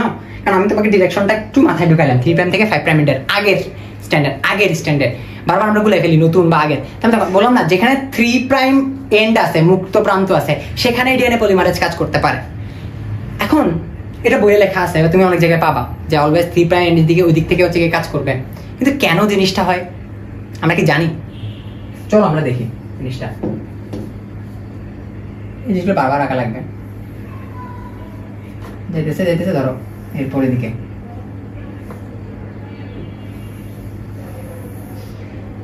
ঠিক আছে, এরকম ভাবে ধরো ডিএনএ চলে যেতেছে। এটা কি কোন এন্ড? 3' এন্ড। এটা কোন এন্ড? 5' এন্ড। এটা 5' আর এটা 3'। আমি কি বলছি? নতুন ডিএনএ অলওয়েজ আগেরটা 3' এন্ডের থেকে 5' এন্ডের ডিরেকশনে যাবে, এবং নতুন ডিএনএ তৈরি, নতুন ধরো ডিএনএ কালারটা হচ্ছে গিয়ে ধরো গ্রিন কালার, ঠিক আছে, নতুন যে ডিএনএ স্ট্র্যান্ডটা তৈরি হবে ধরো এই যে তৈরি হয়েছে, এটা ডিরেকশন হবে 5 প্রাইম টু 3 প্রাইম, কারণ উল্টা একটা মাথা রাখলে দ্বিতীয়টা বুঝতে পারা লাগবে না। 5 প্রাইম টু 3 প্রাইম কেন জিনিসটা হচ্ছে চলো আমরা বুঝা ট্রাই করি। এই যে ধরো 5 প্রাইম এন্ড, এই 5 প্রাইম এন্ডে আমার কিন্তু ট্রাইফসফেট থাকে। কি ফসফেট থাকে? ট্রাইফসফেট থাকে। ট্রাইফসফেট, তিনটা ফসফেট আমার 5 প্রাইম এন্ডে থাকে। আর এখানে কি থাকতেছে? এখানে থাকতেছে হচ্ছে কি আমার আগেই বলছি OH। যখন আমরা নতুন নিউক্লিওটাইড তৈরি করব তখন আমার এনার্জি লাগবে। কি লাগবে? এনার্জি লাগবে। এই এনার্জিটা কই পাবো? আমি ফসফেট থেকে পাবো, আর স্পেশালি ট্রাইফসফেট থেকে পাবো। এই ট্রাইফসফেট কই আছে? 5 প্রাইম এন্ডে আছে, নতুনটার 5 প্রাইম এন্ডে আছে। তার মানে যখন নতুন স্ট্র্যান্ড তৈরি হবে তখন আগেরটা 3 প্রাইম এন্ড নতুন একটা 5 প্রাইম এন্ডকে টার্গেট করবে না? একটু ভেবে বলো তো। আগেরটা 3 প্রাইম এন্ড যেখানে মুক্ত OH আছে সেটা নতুনটা ফসফেট ওয়ালা যে পার্টটা সেটাতে অ্যাটাক করবে না, যেটা হচ্ছে 5 প্রাইম এন্ড। তার মানে নতুনটার ডিরেকশন কত? 5 প্রাইম থেকে 3 প্রাইম। নতুন স্ট্যান্ডার্ড ডিরেকশন কত? 3 প্রাইম 5 প্রাইম থেকে 3 প্রাইম। নতুন স্ট্যান্ডার্ড ডিরেকশন হচ্ছে 5 প্রাইম থেকে 3 প্রাইম। তার মানে এই 5 প্রাইম থেকে 3 প্রাইম কেন লাগতেছে? 5 প্রাইম এন্ডে যে আমার তিনটা ফসফেট আছে তার জন্য লাগতেছে। এই ব্যাখ্যাটা বইয়ে নাই, একটু মাথায় নেওয়ার জন্য হচ্ছে গিয়ে আমরা জিনিসটা বুঝবো। তুমি এখন চিন্তা করে দেখো, আমি কিন্তু একটু আগে একটা কথা বলছি যে আমার একটা বেস লাগবে কোনো কিছু শুরু করার সময়। টিচার যদি পড়ায় না দেয় বা কেউ যদি পড়ায় না দেয় তখন কিন্তু আমরা পড়তে পারি না। তখন কিন্তু আমরা কি করতে পারি না? পড়তে পারি না। এই কথাটা কেন বলছি? কথাটা বলতে বলতে আমরা 5 প্রাইম 3 প্রাইমের কথাবার্তায় চলে গেছি। কথাটা কেন বলছি? কথাটা এই জন্য বলছি, আমার যে ডিএনএ পলিমারেজ এনজাইমটা সেটা নিউক্লিওটাইড তৈরি করবে সেটা কিন্তু নিজে নিজে তৈরি করতে পারবে না। সেটা কিন্তু এই যে এখানে 3 প্রাইম 5 প্রাইম এটা উল্টা ধরো 5 প্রাইম 3 প্রাইম এইভাবে তৈরি করে দিতে পারবে না। তার একটা বেস লাগবে, একটা নিউক্লিওটাইড বেস লাগবে। এই নিউক্লিওটাইড বেসটা কি? এই নিউক্লিওটাইড বেসটা হচ্ছে অ্যাকচুয়ালি একটা আরএনএ চেইন, যেখানে বলি আরএনএ প্রাইমার। কি বলি? RNA primer. কি বলি? RNA primer. এখন ধরো এখানে একটা নিউক্লিওটাইড চলে আসছে, ধরো এখানে টিসি,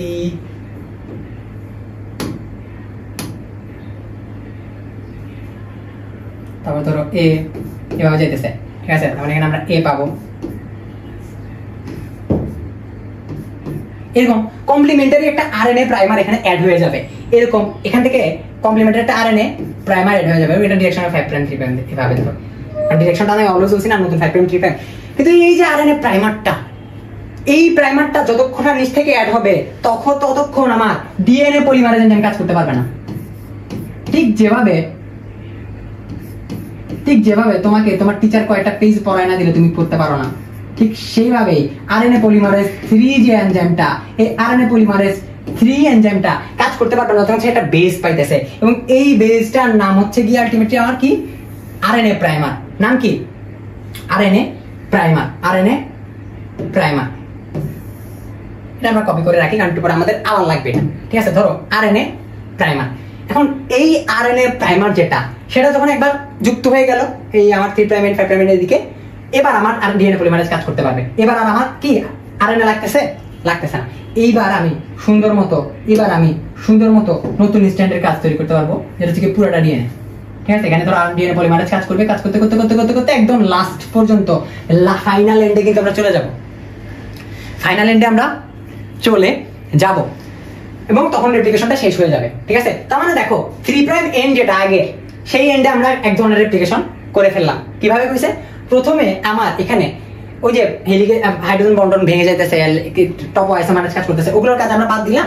ও কারণগুলো তো সব ক্ষেত্রে সেম, বাট স্ট্যান্ডের আলাদা কেন, মানে দুইটা স্ট্যান্ডের কথা আমরা আলাদা কেন বলতেছি এগুলো একটু বুঝতে পারবা। প্রথম টার্গেট কি? প্রথম দুইটা স্ট্যান্ডের প্রথম টার্গেট কি? প্রথম টার্গেট আরএনএ প্রাইমারটাকে অ্যাড করা, যেটা করে প্রাইমেজ এনজাইম। কোন এনজাইম? Primase enzyme. কোন এনজাইম? Primase enzyme. ঠিক আছে, এই প্রাইমেজ এনজাইম কাজ করার মাধ্যমে আরএনএ প্রাইমারটা যুক্ত হলো। এই আরএনএ প্রাইমার যুক্ত হওয়ার পরে আলটিমেটলি এরপরে ডিএনএ পলিমারেজ 3 কাজ করার মাধ্যমে পুরো ডিএনএ সিকোয়েন্সটা তৈরি হয়ে যাবে। ঠিক আছে, একটু বুঝছি এই এন্ডের কাজ শেষ। কিন্তু আরেকটা এন্ড আছে না আমাদের? আছে কি না? আছে। তুমি চিন্তা করে দেখো, আমি বলছি নতুন ডিএনএ তৈরির ডিরেকশন হবে অলওয়েজ আগেরটা 3 প্রাইম 5 প্রাইমের দিকে, আগেরটা 3 প্রাইম 5 প্রাইমের দিকে। তো তুমি চিন্তা করে দেখো, আমার এই ডিএনএ রেপ্লিকেশন চলতেছে হাইড্রোজেন বন্ড ভেঙে ভেঙে ভেঙে ভেঙে না, এদিকে রেপ্লিকেশন ফর্ক দেখো, এই যে ওয়াই আকৃতির রেপ্লিকেশন ফর্ক যেটা তৈরি হয়েছে, এটা এদিক দিয়ে যাইতেছে, মানে ভাঙতেছে এদিক দিয়ে, ভাঙতেছে এদিক দিয়ে, কিন্তু 3'5' ডিরেকশনটা এদিকে। তুমি খেয়াল করে দেখো 3'5' ডিরেকশনটা এদিকে, ও যাচ্ছে এদিকে, পুরো যুগের সিকোয়েন্স এদিকে, ঠিক আছে? ফর্কের ডিরেকশন কোন দিকে? এদিকে। সবাই যাইতেছে একদিকে, ট্রেন যাইতেছে একদিকে, তুমি দৌড়াইতেছো আরেক দিকে। তুমি কি ল্যাগ বিহাইন্ড করবা না? তুমি কি ল্যাগ বিহাইন্ড করবা? করবা। এই যে তুমি ল্যাগ বিহাইন্ড শব্দটা বললাম, তুমি যে ল্যাগ করতেছো, এটা থেকে আসছে ল্যাগিং এন্ড। আমার এই যে 5', 3' এন্ড, এটা হচ্ছে ল্যাগিং এন্ড, কারণ ও ডিরেকশনটা এদিকে যাইতেছে আর আমার রেপ্লিকেশনটা হবে এই ডিরেকশনে, ফর্ক যাইতেছে এই ডিরেকশনে, রেপ্লিকেশন হবে এই ডিরেকশনে। তার মানে আমার যে আরএনএ প্রাইমেসটা, সেটা তো প্রথমে অ্যাড হইতে হবে না? সেটা তো অ্যাড হইলো, এই যে ধরো আমার আরএনএ প্রাইমেস যেটা, ঠিক আছে? এই আরএনএ প্রাইমেসটা ধরো হচ্ছে কি আমার অ্যাড হইলো,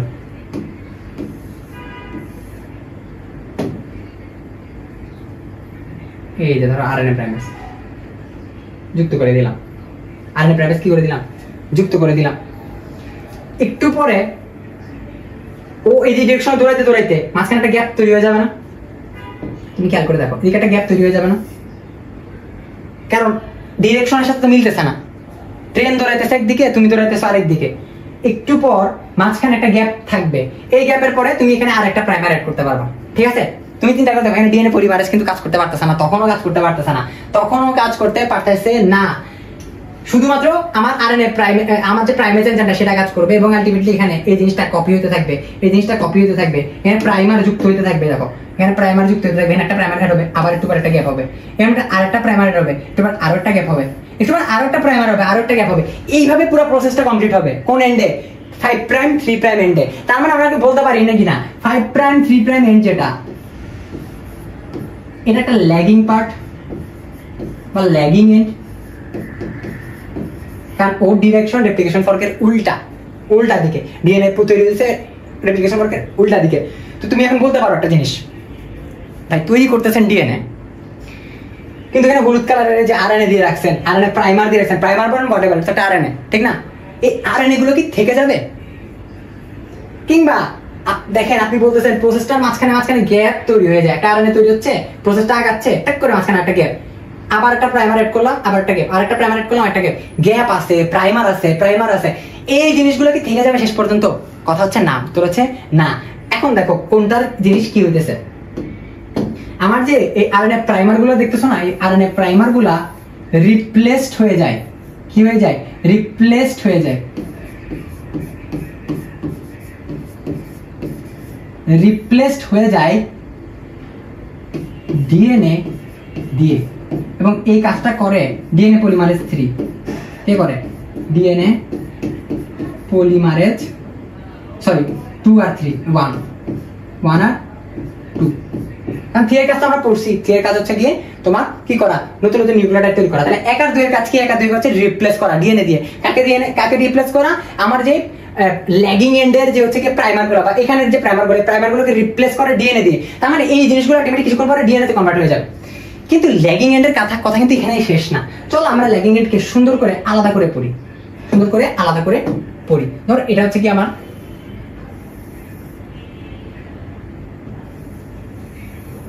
ল্যাগিং এন্ড, ধর এটা হচ্ছে কি আমার ল্যাগিং এন্ড, এটা হচ্ছে কি ল্যাগিং এন্ড 5', 3', এটা হচ্ছে কি আমার ল্যাগিং এন্ড, ঠিক আছে? ওটার কথা বাদ দিলাম। ধরো তো এই ল্যাগিং এন্ডে হয়েছেটা কি? এই যে একটু পর হচ্ছে কি আমার একটা, এই ধর এটা হচ্ছে কি একটা প্রাইমার, একটু পর একটা গ্যাপ, একটু পর আবার একটা প্রাইমার, একটু পর আবার একটা গ্যাপ, একটু পর আবার একটা প্রাইমার, আরেকটা গ্যাপ, আরেকটা প্রাইমার, আরেকটা গ্যাপ, আরেকটা প্রাইমার, একটা গ্যাপ, ঠিক আছে? এইভাবে আগাইছে না এই পুরো প্রসেসটা। তো আমি বলছি কি একটু আগে যে ডিএনএ পলিমারেজ 1 আর 2 মিলে এগুলোকে ডিএনএ তে রিপ্লেস করে দিবে। কিসে রিপ্লেস করবে? ডিএনএ তে রিপ্লেস করে দিবে। ধরো এরা সবাই ডিএনএ তে রিপ্লেস হয়ে গেল, ধরো কালার চেঞ্জ, ডিএনএ তে রিপ্লেস হয়ে গেছে, ধরো ডিএনএ তে রিপ্লেস হয়ে গেছে, ডিএনএ, ধরো এটাও ডিএনএ। কিন্তু এখানে ভাই একটা গ্যাপ থেকে যাইতেছে, খেয়াল করে দেখো, এখানে একটা গ্যাপ, এখানে একটা গ্যাপ, এখানে আরো একটা গ্যাপ। এই গ্যাপগুলোর একটা নাম আছে, যে এই গ্যাপগুলো আবিষ্কার করছে তার নাম হচ্ছে বিজ্ঞানী ওকাজাকি।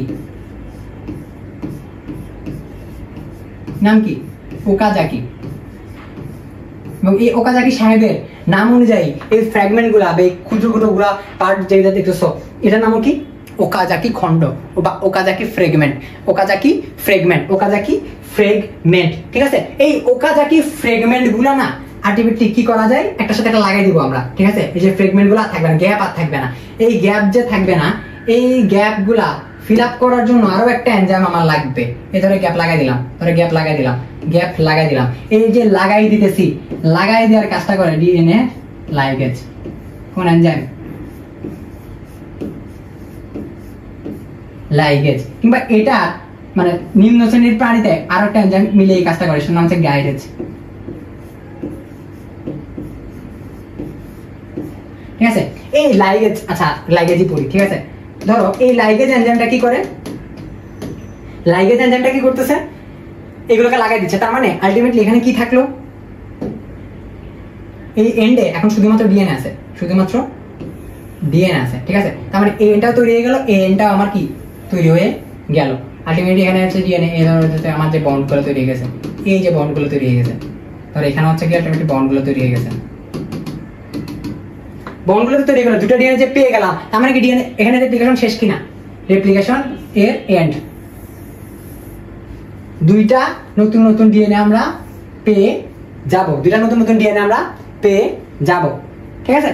তাহলে একটু সামারি দিতে হবে, সামারিটা আমরা অ্যানিমেশনে দিব, কোনো সমস্যা নাই। তোমার মাথা যদি এখনো কাজ না করে, এখনো যদি বেশ কিছু জিনিস গ্যাপ থেকে যায় তোমার, সেটা আমরা সামারিতে যখন ভিডিওটা দেখবো তখন হচ্ছে কি জিনিসটা ক্লিয়ার হবে। বাট এতটুকুতে আমার একটু বোঝা লাগবে যে রেপ্লিকেশন কি শেষ হয়েছে কিনা। এত রেপ্লিকেশন শেষ হয় নাই। তুমি বলতে পারো যে ভাই এটা কি ধোকা হয়ে গেল, ঠিক আছে। রেপ্লিকেশন শেষ হয় নাই, কেন শেষ হয় নাই সেটা একটু দেখাই তোমাকে। ধরো আমি বলতেছি এ অবশ্যই আমি কি পাবো, অলওয়েজ টি পাবো, এটা বলতেছি। সি এ তে অলওয়েজ কি পাবো, জি পাবো, এটা বলতেছি। ধরো এটা ডিএনএ স্ট্যান্ডই আমি আঁকতেছি, ডিএনএ স্ট্যান্ড আঁকার সময় এরকম ধরো আছে। লেটস সে একটা মিস্টেক হয়ে গেছে, মিস্টেক হয়ে গেছে, মিস্টেক হয়ে এখানে আমি আবার এই পেয়ে গেছি, হইতে পারে, ঠিক আছে, হইতে পারে এর জায়গায় আমি ধরো হইতেছে এখানে ইউ পেয়ে গেছি। এই ধরনের ভুল কি হতে পারে? ডেফিনেটলি পারে, খুবই রেয়ার, খুবই রিয়ারলি জিনিসটা চেঞ্জ হয়ে যেতে পারে, ভুল কোনো একটা কিছু চলতে পারে। কিন্তু এই জিনিসটা যে হচ্ছে একটা ভুলের কারণে, একটা কোডিং মিস্টেকের কারণে পুরা ডিএনএ ট্রান্সলেশন বা অন্য একটা প্রোটিন তৈরি হয়ে যাবে। তৈরি হওয়ার কথা ছিল মিথিওনিন, দেখা যাচ্ছে প্রোটিন তৈরি বন্ধ হয়ে গেছে, স্টপ কোডন চলে আসছে। এই জিনিসটা তুমি একটু মানে কতটা সিভিয়ার তুমি চিন্তা করে দেখো। আমরা যখন কোরআন তেলাওয়াত করি, একটা শব্দের এদিক ওদিক উচ্চারণের কারণে মিনিং চেঞ্জ হয়ে যায় আরবি, ঠিক আছে। বাংলাতেও জিনিসটা সেম, বাংলাতেও জিনিসটা সেম। বিভিন্ন অঞ্চলে এক অঞ্চলের গালি অপর অঞ্চলের বুলি বলা না, জিনিসটা হচ্ছে গিয়ে ওরকম। একটা সিঙ্গেল ছোট্ট মিস্টেকের কারণে পুরো মিনিংটাই বদলায় যেতে পারে, বাট পুরো ট্রান্সলেশন প্রসেসটাই উল্টাই যেতে পারে। সো এই যে মিস্টেক গুলো হচ্ছে, এগুলোকে আমরা বলি মিসম্যাচ। কি বলি? মিসম্যাচ। কি হইতেছে? মিসম্যাচ। কি হইতেছে? মিসম্যাচ। এই মিসম্যাচ কি হয় নাকি এটা হচ্ছে গিয়ে মানে খুবই অবাস্তব জিনিস? এই মিসম্যাচ অনেক বেশি হয়। এই ধরো এই এর জায়গায় চলে আসছে, ইউ চলে আসছে, এগুলো অনেক বেশি হয়। এই কমন জিনিসটাকে কারেক্ট করার জন্য আমার আছে ডিএনএ পলিমারেজ এনজাইম।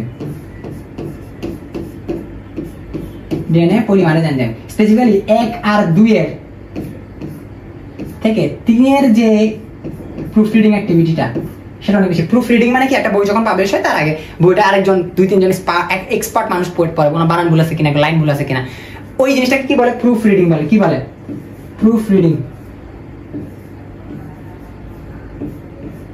সো এই প্রুফ রিডিংটার গুরুত্ব যে কত বেশি সেটা তুমি একটু ডিটেলসে আর বড় হয়ে যখন পড়ালেখা করতে যদি চান্স পাও, তখন হচ্ছে গিয়ে যদি পড়ো তখন বুঝতে পারবা যে প্রুফ রিডিং এর গুরুত্ব কত বেশি। কতগুলা রোগ জীবাণু থেকে, কতগুলা হচ্ছে গিয়ে তোমার ভয়ঙ্কর ডিজিজ থেকে আমাদেরকে বাঁচাইতেছে, ক্যান্সারের মতো ডিজিজ থেকে আমাদেরকে বাঁচাইতেছে। এই জিনিসটা আসলে কেন হয় তুমি চিন্তা করে দেখো। মিউটেশন একটা শব্দ আমরা পড়ছি, কি পড়ছি? মিউটেশন। এই মিউটেশনের মানে ডিএনএ বেস গুলা, নিউক্লিওটাইড গুলোর মধ্যে চেঞ্জ চলে আসে, একটা জায়গায় অন্যটা চলে আসা। এই মিউটেশন কিভাবে হয়? তোমার হচ্ছে এই যে কার্সিনোজেনিক বা ক্যান্সার তৈরি করার যে জিনগুলা, এগুলোর কারণে হতে পারে, ইউভি রশ্মির কারণে হতে পারে, ইউভি রশ্মির কারণে হতে পারে, বিভিন্ন কেমিক্যালসের কারণে হতে পারে।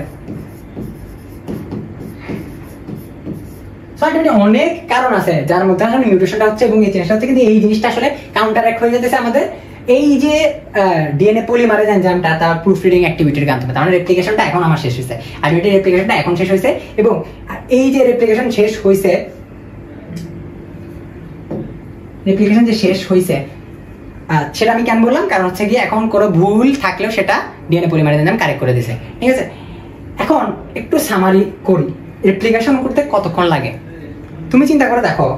অনেকগুলো ডিএনএ এরকম না, মাইটোকন্ড্রিয়াল ডিএনএ বা ব্যাকটেরিয়াল ডিএনএ, যেটা অনেক সময় দেখবে অনেক ক্ষেত্রে এরকম। তার মানে এখানে ধরো এই জায়গাতে ডিএনএ রেপ্লিকেশন শুরু হয়েছে, একটা জায়গাতেই শুরু হলো, একটা জায়গাতে শুরু হয়ে রেপ্লিকেশন কমপ্লিট হয়ে গেছে। একটা জায়গাতে শুরু হয়ে রেপ্লিকেশন কমপ্লিট হওয়া অনেক সহজ না, এর জন্য অনেক বেশি সহজ। কিন্তু চিন্তা করে দেখো আমাদের ডিএনএটা দেখতে কেমন, আমাদের ডিএনএটা দেখতে এরকম না, ধরো আরো বেশি লম্বা, আরো বেশি লম্বা। আমি জাস্ট ছোট্ট করে রাখলাম। এই যে ধরো প্যাচের কোনো শেষ নাই। এই যে প্যাচানো জিনিসটা, এখানে কি একটা জায়গা থেকে শেষ করে তুমি একদম এন্ডে লাস্টের দিকে শেষ করতে পারবা? একসাথে পারবা না। তার মানে এখানে আমার কয়েকটা জায়গায় রেপ্লিকেশন শুরু হবে, কয়েকটা জায়গা থেকে, একাধিক জায়গা থেকে। বইয়ে দেখবা ড্রোসোফিলা নামে একটা মাছি আছে, এই ড্রোসোফিলা মাছিতে 5000 জায়গায় একসাথে শুরু হয়, 5000 জায়গায় ডিএনএ 5000 জায়গা থেকে একসাথে শুরু হয়। এবং যেই জায়গা থেকে শুরু হবে রেপ্লিকেশন, সেই জায়গাকে আমরা বলি অরিজিন অফ রেপ্লিকেশন। এটা এখান থেকে শুরু হয়েছে, এটা এখান থেকে শুরু হয়েছে, ঠিক আছে। এইখান থেকে শুরু হয়ে তো এখানে শেষ হয়ে গেল, পুরো এন্ডের লাস্ট পর্যন্ত যাবে তার শেষ হয়ে গেল। এটা একটা অরিজিন। এইদিকেও বাকি আছে না, তার মানে এদিকেও আরেকটা রেপ্লিকেশন ফর্ক যাবে। তার মানে ডিরেকশন উল্টা, বাই ডিরেকশনাল। কি এমন ডিরেকশন? By directional. এদিকেও যেতে পারে, এদিকেও যেতে পারে। তার মানে এদিকে যেরকম রেপ্লিকেশন হইতেছে, এদিকেও রেপ্লিকেশন হইতেছে। এই যে পুরা ডিএনএটা প্রত্যেকটা জায়গা থেকে আলাদা আলাদা করে রেপ্লিকেশন একদম এন্ড পর্যন্ত গিয়ে রেপ্লিকেশন শেষ হবে। তার মানে আমরা বলি একাধিক জায়গা থেকে রেপ্লিকেশন শুরু হয়ে তারপরে শেষ হয়, এবং একাধিক অরিজিন বা অরি থাকবে আমার, এবং একাধিক রেপ্লিকেশন ফর্ক তৈরি হবে, এবং এটা অনেকগুলো জায়গায় 5000টা জায়গা থেকে একসাথে শুরু হতে পারে, ঠিক আছে। তো এই পুরো প্রসেসটা হচ্ছে গিয়ে রেপ্লিকেশনের মানে ব্যাপার স্যাপার, ঠিক আছে।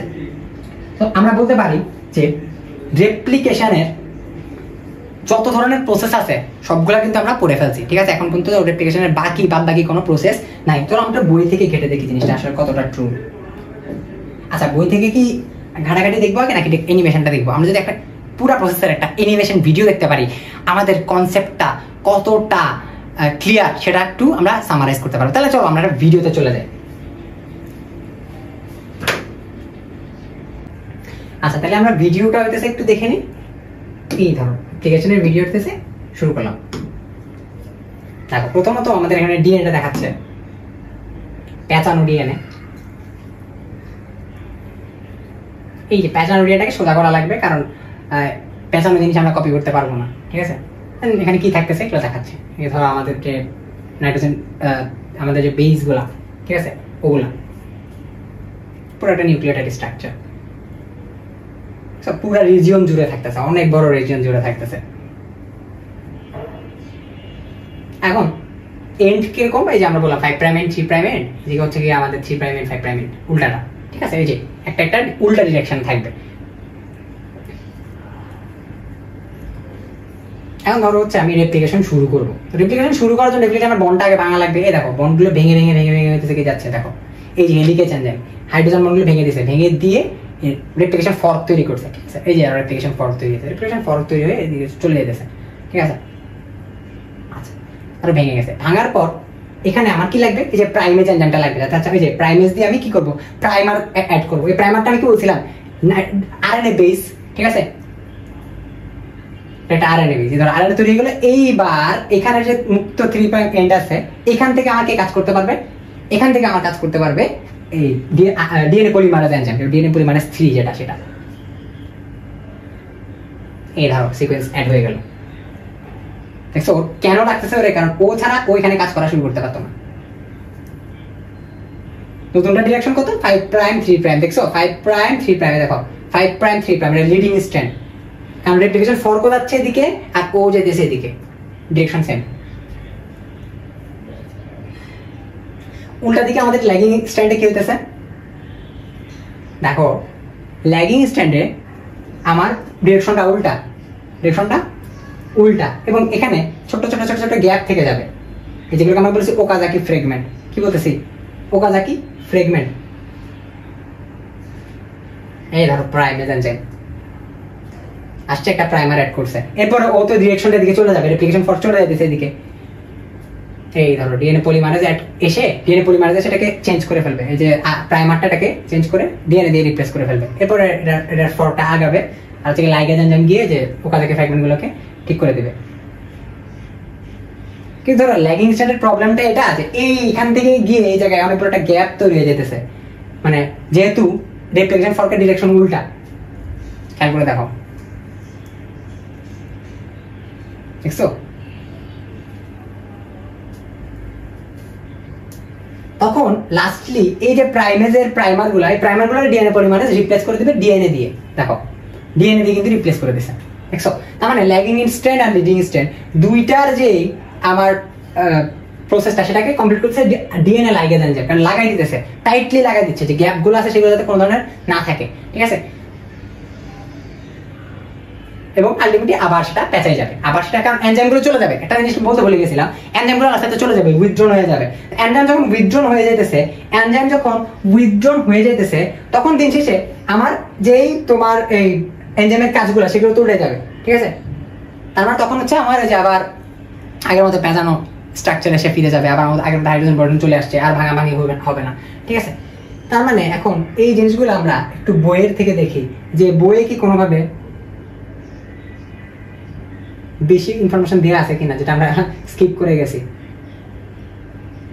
ডিএনএ আরএনএ এর পার্থক্যটা বলছে, আমরা ডিএনএ রেপ্লিকেশনের 3টা প্রকল্প দেখছিলাম, সংরক্ষণশীল, কনজারভেটিভ, অর্ধ সংরক্ষণশীল, বিচ্ছুরণশীল। এখানে মেসেলসন স্টাইল নামে দুজন হচ্ছে গিয়ে সায়েন্টিস্ট এই যে অর্ধ সংরক্ষণশীল পদ্ধতিটা বের করছে এবং যেটা প্রমাণও করছে ইকোলাই ব্যাকটেরিয়া দিয়ে। কোন ব্যাকটেরিয়া? ইকোলাই ব্যাকটেরিয়া দিয়ে, ঠিক আছে? আবুল হাসান স্যারের নতুন এডিশন অ্যাড করা। এরপরে অর্ধ সংরক্ষণশীল পদ্ধতি কিভাবে হবে এগুলো লেখা আছে, এই যে একটা মাতৃ ডিএনএ থেকে একটা মাতৃ ডিএনএ তে কনভার্ট হবে, অ্যাজ ধাপে ওই জিনিসটা হবে, আমরা এটা পড়ে আসছি অলরেডি, তো এখানে নতুন কোনো পড়া নাই। আচ্ছা, এই দেখো রেপ্লিকেশন ফর্কের জিনিসটা ভাঙতে আমার রেপ্লিকেশন ফর্ক তৈরি হয় একটা, ঠিক আছে? তাহলে সিঙ্গেল স্ট্র্যান্ড বাইন্ডিং প্রোটিন কাজ করে, এখানে হচ্ছে হেলিকেজ এনজাইম কাজ করে, রেপ্লিকেশনের দিক একদিকে যাইতেছে, ঠিক আছে? আচ্ছা, তারপরে